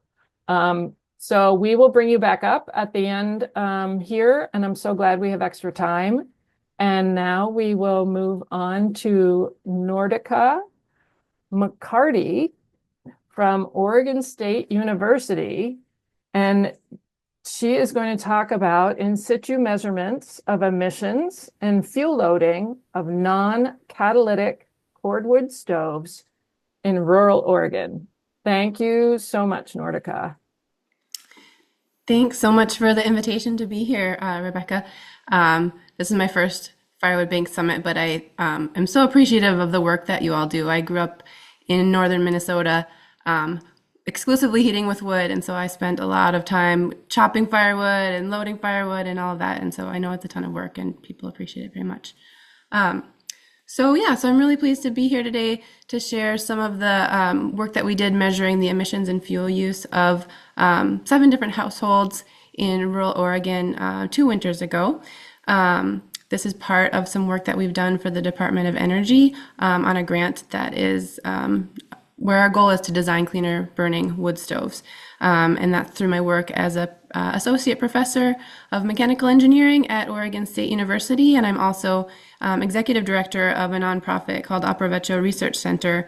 And what Aprovecho does is, since 1976, we've been building capacity around the world for people to build cleaner burning wood cooking stoves for the 40% of the world who's currently cooking with campfires inside their homes. And it's responsible for the second leading cause of death for women globally, and all kinds of climate and gender issues. So we've recently started to apply our expertise from cook stoves to heating stoves here in the US, because we've been really working to clean up the air in the developing world, and now we can do that here. So I'm presenting on behalf of some wonderful co-authors, Sam Benson and Jaden Berger at Aprovecho, and Ryan Thompson at Mountaineer Engineering. So the goal of this work was to measure 7 households for 2 to 4 days per household in rural Oregon. And the reason we wanted to do this was so that we could better understand real world use. so that we could better inform our work to design cleaner burning wood stoves, right? We really need to know what are people doing and what's causing high emissions events, how are they loading their stoves, how can we make sure that the stoves that we design are going to meet the needs and the practices of the people who ultimately use them. And so to really close that disconnect between the lab and industry and the field and the user and what people are doing. So we have since based our in-house research and development test protocol on this work that we found through our work with the field study. So what we did was, for one, we wanted to measure the emissions. And so we used what's called the Possum Portable Sampling System by Mountaineer Engineering, which is this probe that goes into the outlet of a chimney. And that's essentially measuring the velocity of the gases that are leaving the chimney and also measuring with sensors in real time the concentration of the particulate matter as well as the carbon monoxide, carbon dioxide, and oxygen. And then at the same time, we also collect all of those particles on a filter so we can do gravimetric integrated sample over the full sampling time. And so every 24 hours, we came back to the house and we changed that filter so we could get a good measurement of the 24-hour PM concentration coming out of the chimney. This is a little bit more information about the measurement equipment itself. You can see there's a lot of technical details about the sample that's drawn off of the chimney and what sort of sensors and valves and measurement devices it goes through. But essentially, we need to dilute and cool the samples before we measure the particulate matter so that we can get the particles to fully form and be accounted for more accurately. And so we had to also know how much dilution we were applying. And so we measured that in 3 ways using diluted and undiluted gas sensors as well as flow meters. We also really wanted to know how much wood people were putting into their stoves and when. And so we applied what we call the fuel consumption sensor, which is something that my lab designed for use in the developing world to better understand when we the impact of the cook stoves that we were giving people on fuel savings. We applied that here, and it's just simply a logging load cell where we ask people to store their wood on a wood holder that's placed on this scale that you can see kind of in the bottom right. It's a flat scale, and then they put their wood holder on that, and we just make sure that they put their wood on that rack before it goes into the stove. So if we do that, we're able to identify what time they loaded their stove and how much wood they put into their stove. And then we also had previously measured the volume of the firebox so that we also would know the stove loading density. And so the reason that we wanted to measure fuel use is so that, that we could understand people's, the way that they were using their stoves, but also it helps with our emissions measurements and making sure that we have our carbon balance working and that we can also predict the emissions in a couple different ways because we know how much wood was in the stove. So the addition of that mass measurement was a really valuable contribution to in situ measurements in general. So a little bit of details about the households that we sampled.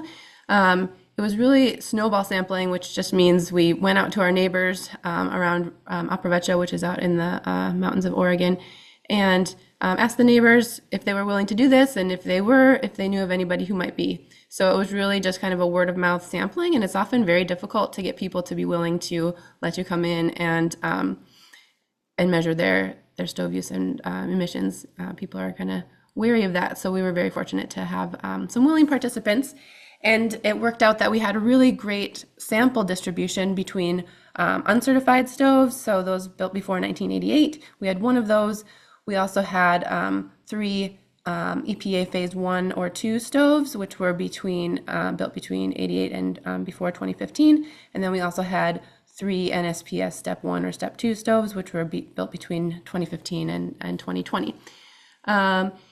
And so we have details there about, how large is the stove, what's the model and make, what was the fuel moisture content of the wood that they were using. We also noted conditions on the stove in terms of how well it was maintained. And you can see here that a lot of them, the seals were worn, and other than that, some were missing bricks and things. So definitely maintenance and stove condition is a factor that's in play. And then we also wanted to understand how experienced the users were, whether they were longtime wood burners or fairly new to it, because that could influence performance, we expected. But the takeaway is also that no households in this sample had catalytic stoves, so we were just looking at non-catalytic stoves for our measurements.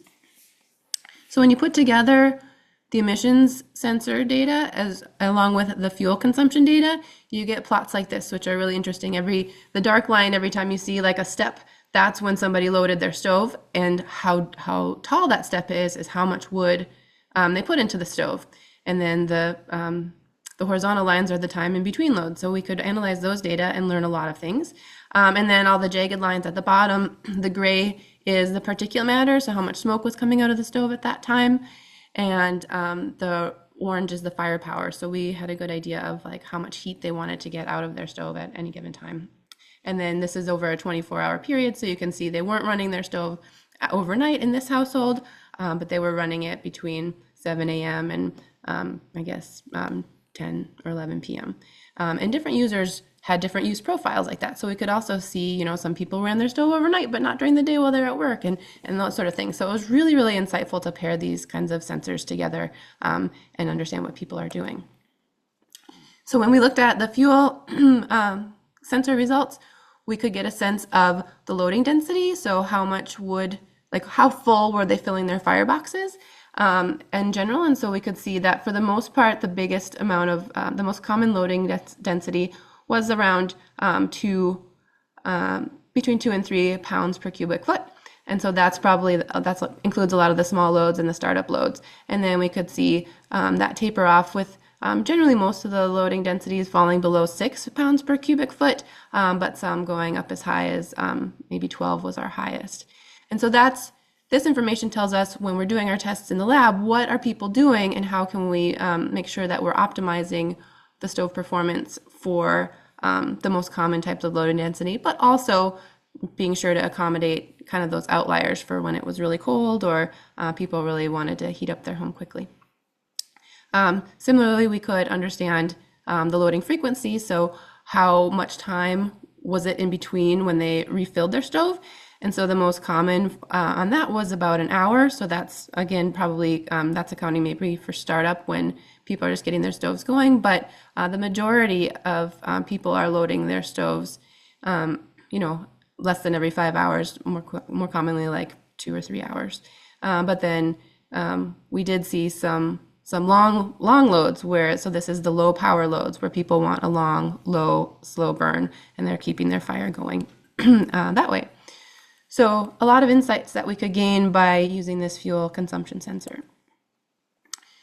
So then we started to look at how much firepower were people using, and we started to break down the times that we were monitoring into different periods so that we could start looking at what's happening at different periods and compare those across different stoves and across different users. And so for moving forward in this presentation, I wanted to define the period. So the measured period, which is the light blue graph that you see on the left, is a full sampling event, so every 24 hours, which would include times of no stove use. So like in the last graph, overnight when people weren't running their stove. And so that's obviously going to be one of the lowest average firepowers, because that includes some time when the stove was off.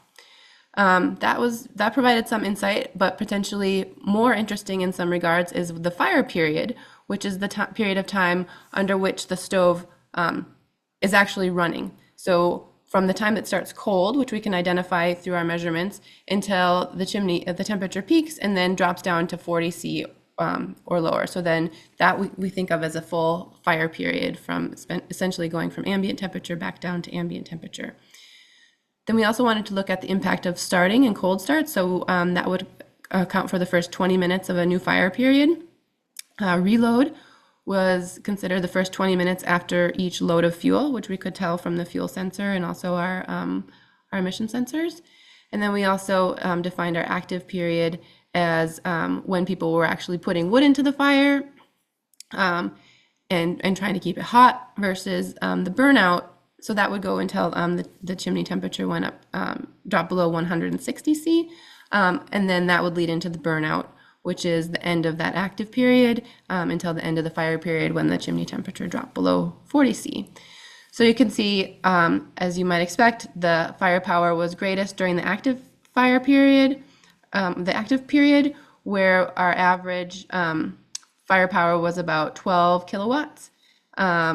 When you account for the lower power burnout period, the total fire period, then kind of the average overall was about 8 kilowatts of when the fire was burning. And then when you account for the times when the stove was not burning, the firepower on average is about 4 kilowatts. So interesting things to see there. Then it gets really interesting when we start to look at the PM emission rates, because what we're really trying to understand is how do we clean up the emissions so that we can make wood remain a viable, healthy choice for people to use. And so this compares the PM emission rate, so grams per hour, for those different periods between the NSPS Step 1 and 2 stoves and the EPA Phase 1 and 2 certified stoves. And this is relative to, I guess, putting in context that the current NSPS Step 2 regulation is 2.5 grams per hour or less. And so if you look at the scale on the left-hand side here, we're talking about, barely meeting that here with the over the measured period. If you try to kind of eyeball where 2.5 would be on this scale.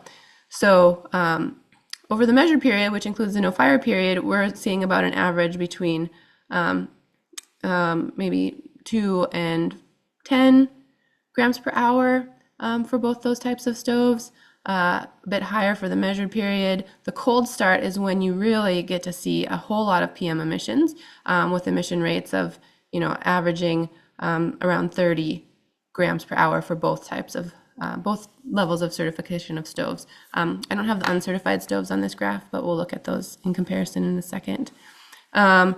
And so, yeah, cold start and reloads are really, really polluting. And so what that tells us that when we're working through our designs, we really want to focus on implementing ways that we can clean up combustion at those times to make sure that we can reduce those peaks when people put fuel into their fire.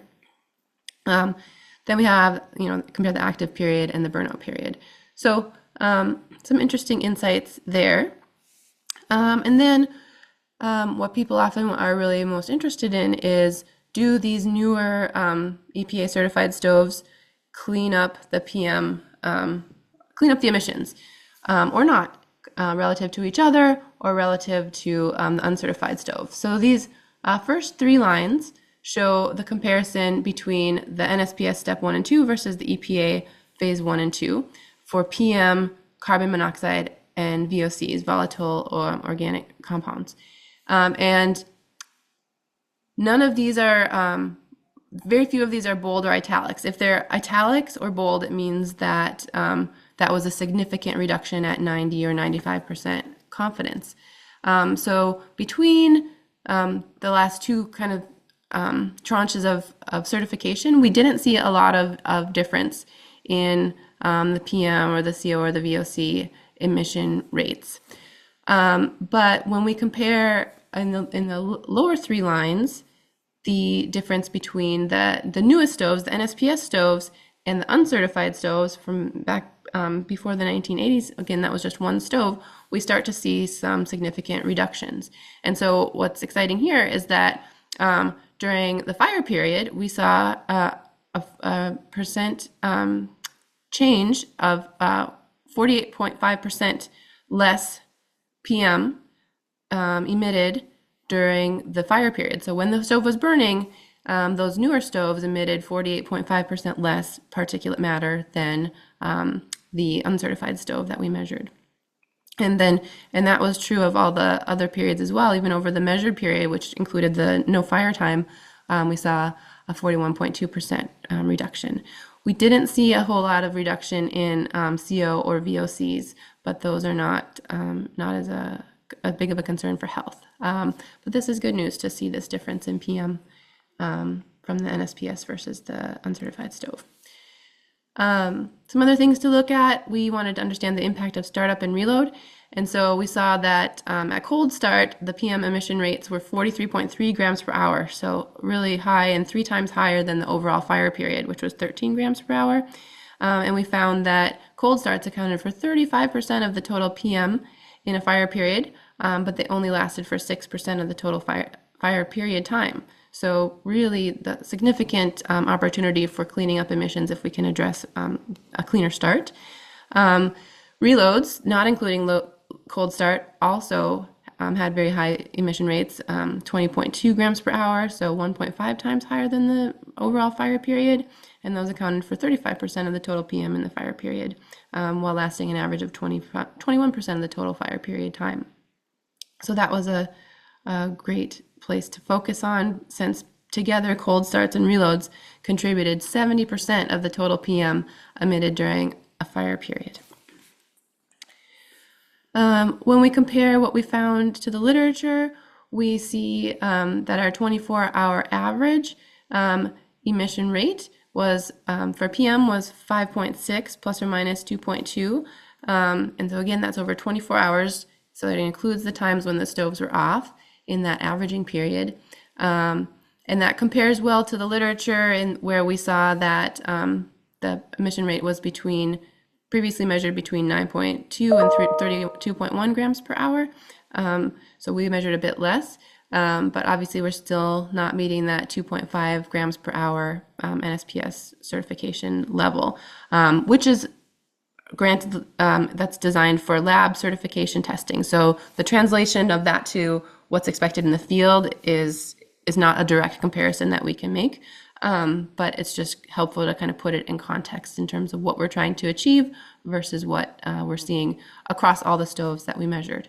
And you can also see the emission factors here as well in comparison to the literature. And those are used for the EPA's national emissions inventories and for them to do modeling and things. And so we were right aligned with what we've seen in the literature for those.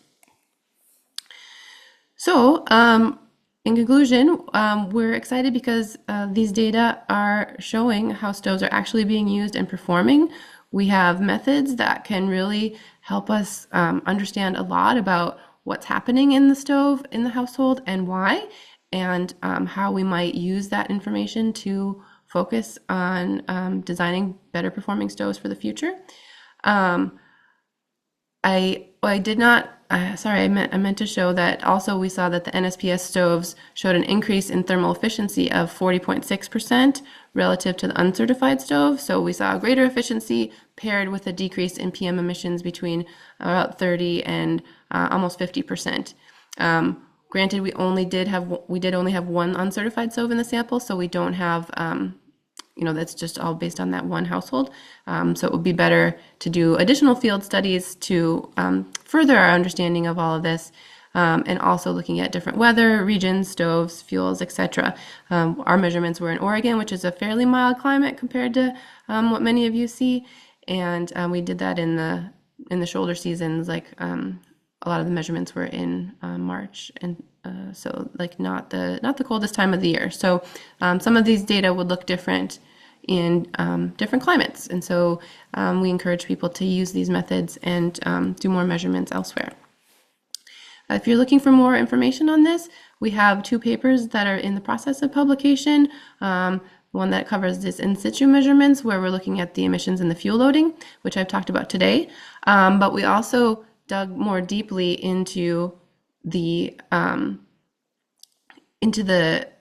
fuel sensors, and we did some interviews, and we did some surveys. And so we triangulated all the things that we learned from the users and the sensors into kind of a better understanding of how people are using their stoves and what they think about them and what's important and why. So that one's about to be published as well. And then we also have one that presents the results of a survey that we did with 150 people around the US.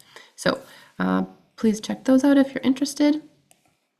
And yeah, I'd just like to really acknowledge the study participants who were willing to let us climb up on their roof and stick probes in their chimneys and store their fuel on these fuel holders. They were really patient and accommodating with us. Also really appreciate that the DOE is funding this work with a grant to support cleaner burning stove development. And my students and colleagues at Approvecho in Oregon State. So hopefully this was interesting to you all, and I really appreciate your time and attention. Thank you so much. Wow, we're going to have a lot to talk about. We are going to move on to, we'll have Q&A, Nordica, after we hear from Larry, and then we'll bring Darian, Hannah, and both of you up. So next in our grand finale, we've got an update from the Burn Wise program with Larry Brockman of the EPA with a reminder about the Burn Wise materials and other updates. Thanks so much, Larry. You bet. I am trying to get this set up. Are you guys seeing this now, my slides? Absolutely. Great. Thanks again. My name is Larry Brockman. I'm with EPA's Burn Wise program here in our Office of Air Quality Planning and Standards in North Carolina, Research Triangle Park. I too, as some of the other folks have mentioned, I've been heating with wood for 20 years or so, and I love it. And I'm passionate about wood burning and about educating around wood burning. And today I'm going to kind of elaborate or build a little bit on some of what the Alliance for Green Heat's doing with their safety program and remind you all of kind of the benefits of burning dry season wood from a health, safety, efficiency standpoint, and then share some of the BurnWise program tools that we have available for you to share and make available to your participants of your wood bank. So I show this image on the right here of one or two homes smoking out these other homes in the community because it demonstrates what can happen when someone's burning wet wood or they're maybe operating their stove improperly. And wood smoke from wood stoves or fireplaces, it's very similar to wildfire smoke and in some ways even tobacco smoke, in that it contains formaldehyde, benzene, fine particles that, fine particles in particular that can get into one's lungs, cause asthma attacks, even trigger heart attacks for those people that are vulnerable in that way. And so I just wanted to kind of build on some of the health standpoints in terms of looking at it from the safety and chimney standpoint. I like to share this slide about poor combustion can lead to creosote and chimney fires. I was in Shiprock, New Mexico, working on a wood coal stove change-out program with the Navajo on the Four Corners projects for several years, and was working with a retailer there in Shiprock area. And he had he used this chimney, which is chock full of creosote, as an education tool, and obviously a potential for a chimney fire, but also from a draft standpoint, causes problems with indoor air quality. His little sign on the side, I don't completely agree with when he says this is why you need to get your chimney cleaned every year. And I would say, really this is why you should think about, dry season wood, proper operation. And yes, you should have your stove and your chimney inspected every year. But I show this just to kind of get us thinking about the importance of information and the Burn Wise program that I've been working on for about 12, 15 years now. And the goals, just as a reminder, is we provide education on how to properly use wood burning devices, and then also promote upgrades to cleaner burning technologies from an old uncertified wood stove to an EPA certified wood stove, potentially to a pellet stove. And then more recently, because of funding availability, looking at coupling electric source heat pumps with a wood stove, of which that is kind of what I am doing currently now. But our message, our slogan is burn the right wood the right way and the right appliance. And that right wood is typically dry season wood, 15 to 20%. The right way is get your fire up to temperature and try to maintain that good combustion. The right appliance, again, if you're talking wood stove, it could be a catalytic stove, hybrid stove, non-cat stove. But that's our messaging. And as you can see, a lot of the work that we do is in rural America because that's where most of the wood is being burned in rural America. The program works with state governments, locals, tribes, retailers, manufacturers, chimney sweeps to conduct this outreach to raise awareness. And we've been fortunate to be working with the Alliance for Green Heat and John and Darian and excuse me, Hannah for a while. And so we have a strong partnership, and we want to continue this through the wood banks. Kind of more on the high moisture leads to poor combustion. The next couple of slides, I'm going to kind of look into that more and more and share with you the reasons why we're doing this kind of work. But if anybody that's tried to start a fire with wet wood, it's tough, and to maintain a fire with wet wood it's hard. And this, of course, reduces the efficiency and makes you have to burn more wood for the same amount of energy output. And then, of course, incomplete combustion, as we showed, that as a real risk to clogging your chimney and a risk of chimney fire. One of the I have been talking with chimney sweeps retailers, manufacturers across the country for almost 20 years, and the number one thing that they say in challenges for the homeowner is getting that seasoned wood. The callbacks from retailers, manufacturers getting complaints about is wet wood.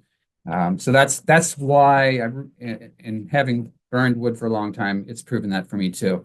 So I got a little guessing game here for you guys. I use this as in many of my talks, and so this is a freshly split piece of wood. It weighs 36 pounds, and when unseasoned, freshly split wood could be 40, 50, even 70% moisture content. This particular, we're going to assume, is around 45% moisture content. How much water do you think is in this particular log? 36 pounds, you see the size. Is it a pint? Quart? A gallon? All right, so lock in your answer. All right, how much is in there? It's actually right at 2 gallons of water would be in this particular log. For it to burn efficiently, we need to get the moisture down to around 15 to 20%. And you look at the amount of water in this wood, I'd like to ask, think about that. What do we use to put out fires? So really important. How do we that now, empower and enable folks to season their wood as quickly and easy as possible? And that's what a lot of the BurnWise education materials are about, providing information. And so here's just a quick slide and a reminder. We have tip sheets, brochures, tear pads, woodshed construction plans, posters, and videos. And I encourage you to check out our videos. There's some really great videos. To link from those, share them on your Facebook. If you have emails, share this information. I'm going to go over a couple of these materials in a little bit greater detail. If there's one piece of material that we have that I think is most popular, the most effective, is this split stack cover store brochure. We also have a video that accompanies this. So I just encourage you to look into it and consider this. We have a variety of woodshed, firewood shed options to build. This one, I think the $270 is probably a little less. That's probably it's more expensive these days than that.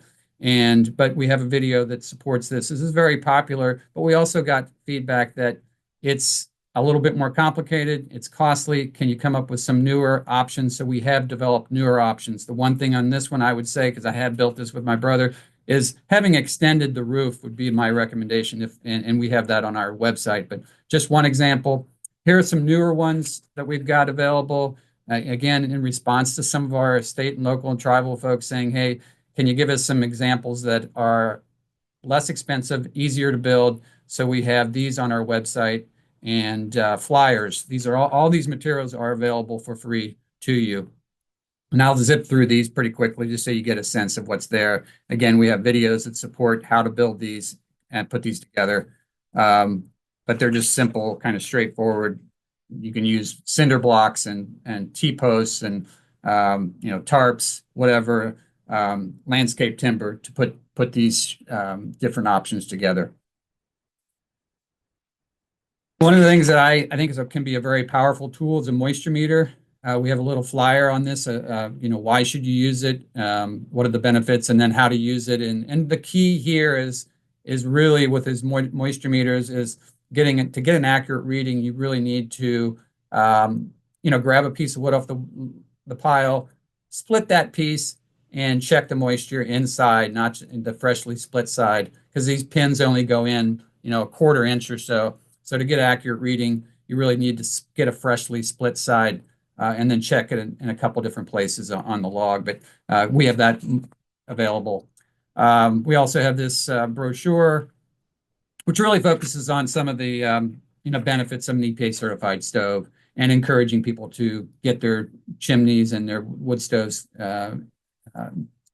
evaluated, assessed every year, and then calls out the benefits, including, and I was glad to see that 40% efficiency increase for an EPA certified stove over an uncertified stove. So again, if you want to help educate your clients, you can use this information to help them. And then in terms of just the importance of our next generation, providing them interesting and fun ways to learn about wood burning and cleaner burning and the benefits and the et cetera. There's some great connect the dots. There's a word find puzzle in there. It's fun. So these things are all available for free. You can order these from our BurnWise education website, and they're for free again. And then work with the Alliance for Green Heat to get your materials. You can make these printed educational materials available at your, if you have events, outreach events, or on your woodlot, or handed directly to your recipients, whatever works. If you've got websites or Facebooks, you can link to those, share that, whatever makes sense for you. But just wanted to really remind you of the materials and the opportunity to take advantage of them. And if you have ideas on what else we could potentially help out with in creating, let us know. So I'll stop there. Just wanted to kind of give a quick summary and update and reminder of the tools we have available. And I'm very pleased to be able to support and work with this community of people doing great work across the country. So thanks. Thank you so much, Larry. I think at this point, this is such great timing because initially I was disappointed we weren't going to have time for Q&A for Nordica and Larry. Let's bring up, Larry, if you can Sure. do your video, and we'll bring Nordica back. Oh, I didn't know my video was off. Sorry. That's okay, because we had your slideshow. We didn't want to interrupt you. And we can have Hannah and Darian as well. We already have some questions lined up for folks, and I will see what we have here. This one started back when Darian and Hannah were up. Let's see. The monitor information is very helpful. As asked prior, is there any easy place to get multiple monitors? So we can also be informative when talking with families we deliver firewood to. If anybody has any thoughts on that.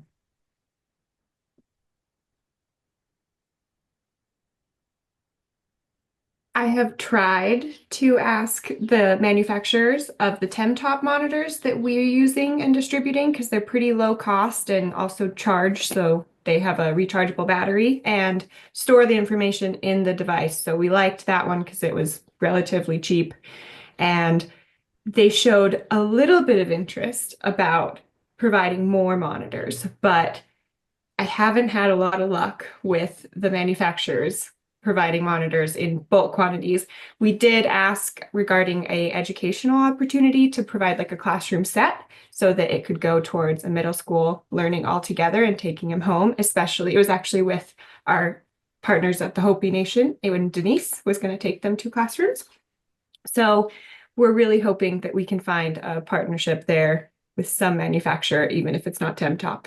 But then we'll let Rebecca know. Great. Thank you. So the next one was from Tony. Has anyone partnered with local fire departments to improve wood burning safety, providing smoke detectors, chimney inspections, etc.? I do know Midcoast because I'm on their newsletter subscription service, and I know they had an open house maybe sometime at the end of last year, and they had invited their fire department to talk about wood burning safety. So I know that's like an obvious, there's someone's already done it. We do have a resource sheet on firewoodbanks.org that talks about the different things that a firewood bank could ask a fire department to do, maybe even like training. Sometimes they do chainsaw training. Sometimes they'll inspect low-cost inspections for your recipients. So we definitely encourage fire banks to reach out to their local fire department and see what they can offer because they are a great resource. But I do know Midcoast. Shout out to Midcoast. I saw that. Great. I'll just say that over the years, many of the wood stove change-out programs and interactions in local communities, they've had their kickoff events and right at the fire departments to raise the awareness about this from a safety standpoint. I believe there's been some communities have had their firewood departments volunteer to have wood moisture meters available to folks to use, for example. Great, thank you. I have, Hannah, yes. One last thing, a lot of tribal programs actually partner with their fire departments or a housing department, which they'll have like the housing department do a lot of the inspections or provide the smoke detectors. So they are super great examples of how to like collaborate with other organizations within their community to serve the same purpose of providing wood and safety. I just have an addition to this. I was recently speaking with someone, and I'm going to not mention the town because it's word of mouth and I don't want to spread it misinformation, but there was word that a town in Maine, their fire department cleans chimneys for free because it's within their interest to not have house fires. So I'm going to follow up and see if that's true. We've got 3 questions. The next one, 2 for Nordica. The first one is really short. How do you evaluate seals on doors? Yeah, I'm not exactly sure how my engineers did that, but I think it's just evaluating whether the seal is in place, it's degraded, if it's, making good contact between the door and the stove body. But I don't have anything more quantitative than that.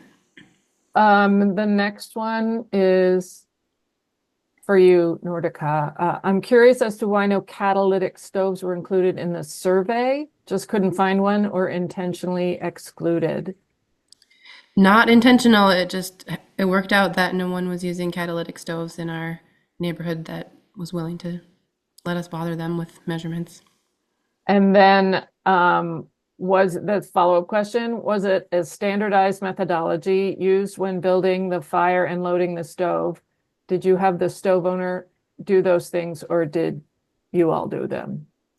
Yeah, no, the idea of the test was that we had absolutely no influence on what the users were doing. We were trying to just measure what are they doing naturally on their own. So we had no input to their process whatsoever.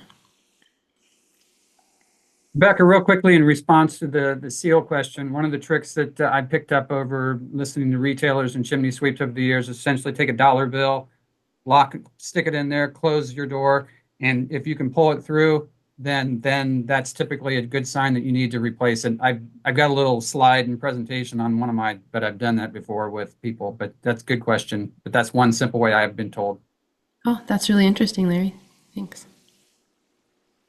I'm laughing because I can like see through the crack in the door. So, probably need a seal there. Our next question for the moderator, I guess that's me. Without more USFS funding, can you continue to help support and organize the Firewood Bank movement? This should not be the last Firewood Bank Summit! Exclamation mark.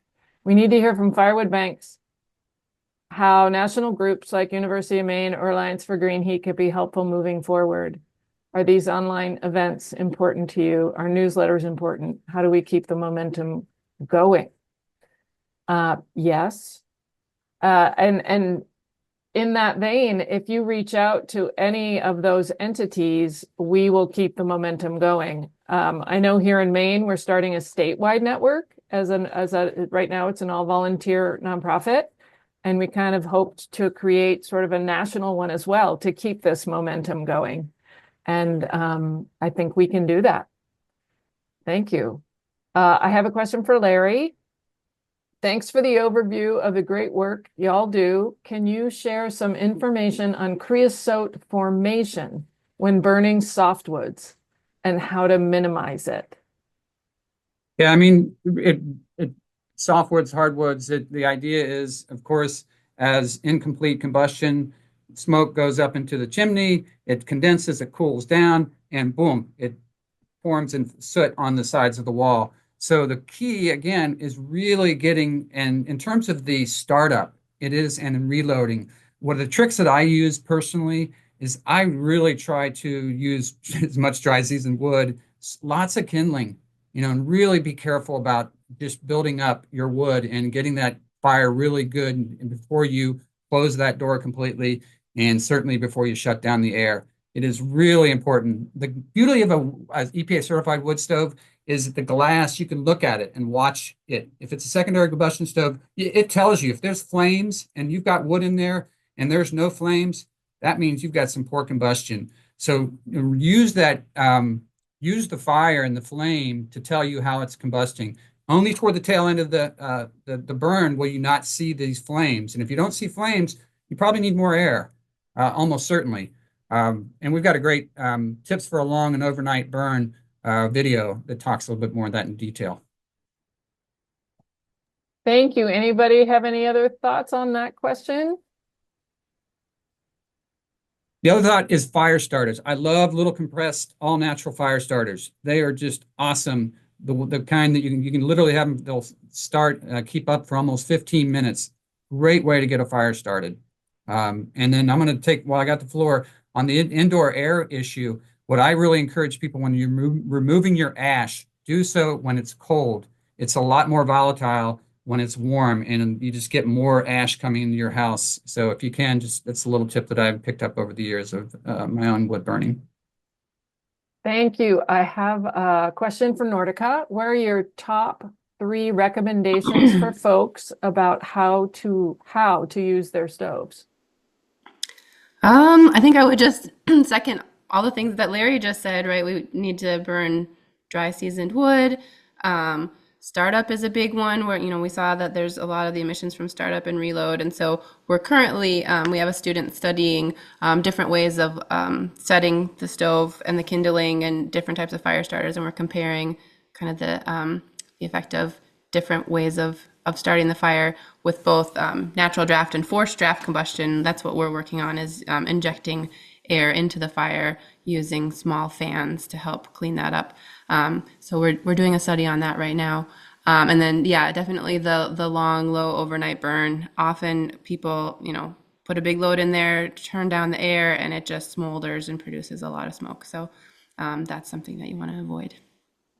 Well, I know that Alliance for Green Heat was really, really strong messaging when they would give grants and information about providing kindling along with assistance.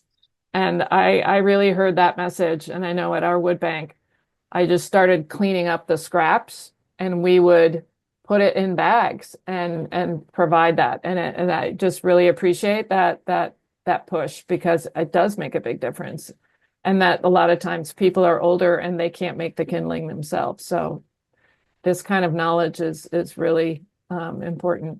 Any other thoughts before the next question? I think Larry, you might have something. Yeah, just one of the tricks I use also is bark. Usually bark is meant to not burn as fast. It's there to protect so I oftentimes knock the wood off, the bark off and throw it to the side. And so debarking, keeping bark out if possible, not all bark, but certainly that's what it's there for, to protect. And so it doesn't burn fast. So those are little things that I try to do. Definitely Smaller pieces. Not Smaller birch pieces. bark. Birch bark is very good. Right. Not all bark. Yeah, Yeah. that's the oaks that I use in particular are in that nature. I don't know that the last one's really a question, but I want to give it its time. It's saying that this administration could defund EPI's Burnwise program, and we need to stick up for them. Larry probably can't comment on this, but we need to be vigilant and make sure our members of Congress hear from us. So I think that's if anybody has any follow-up on that, I definitely all wood banks and everybody share the support we've gotten from government and AGH. And at that note, I'd give each of you sort of the floor to have any closing comments. I'll start with Darian and then Hannah and then Nordica and Larry. Go ahead, Darian. Yeah, sure. I think I'll echo that last comment. In a world that might seem more hostile to those that need more assistance, hostile to helping a neighbor, it's more important than ever for us to help our neighbors. Helping hands heat homes, as everyone says. We're all in this together, and don't feel powerless. However you might feel, there's avenues to advocate, and I'd recommend y'all to get out there and get active. Yeah, you're important. You're important, and it matters. Go ahead, Hannah. Well said, Darian. I just hope to see more firewood banks forming, but without the friction of what might be coming in the future, forming easily. I would love to see that come in this year as this network grows. So great summit. Go ahead, Larry. I'll just say I love the community, and this is what's helping me and keep motivated and doing what I'm doing, because I love the stories. I love what the work. It's meaningful. It's real. And thanks for allowing me to be part of it. Go ahead, Nordica. Yeah, likewise. It's just wonderful to be part of a community that's working towards helping wood to be the renewable, affordable, local, sustainable energy source that it is. It's really the oldest form of solar energy storage, and if we aren't burning it cleanly, then we're not going to be able to use it into the future. So all this work that everyone is doing is so important to making it accessible and sustainable. Wow, we did it. It's 4:02. There's so many more stories, and there's so many more people doing amazing work, and we hope we can keep sharing those in future webinars and Zooms. I thank you all for joining us today, and for our panelists for their time and preparation for this. This is my email address. I am in this role through the end of March, but I would never stop to help people as a wood bank manager or as a founder of a statewide network with getting you the answers you need or helping come up with solutions. Or as Bonnie said, being a piece of the puzzle. I'll send out an email with a link to the recording when that is available, and any other important information. Don't hesitate to reach out. And I can't thank you all enough for making this happen and participating. And don't be a stranger. And we'll keep doing this good work. Take care, everybody.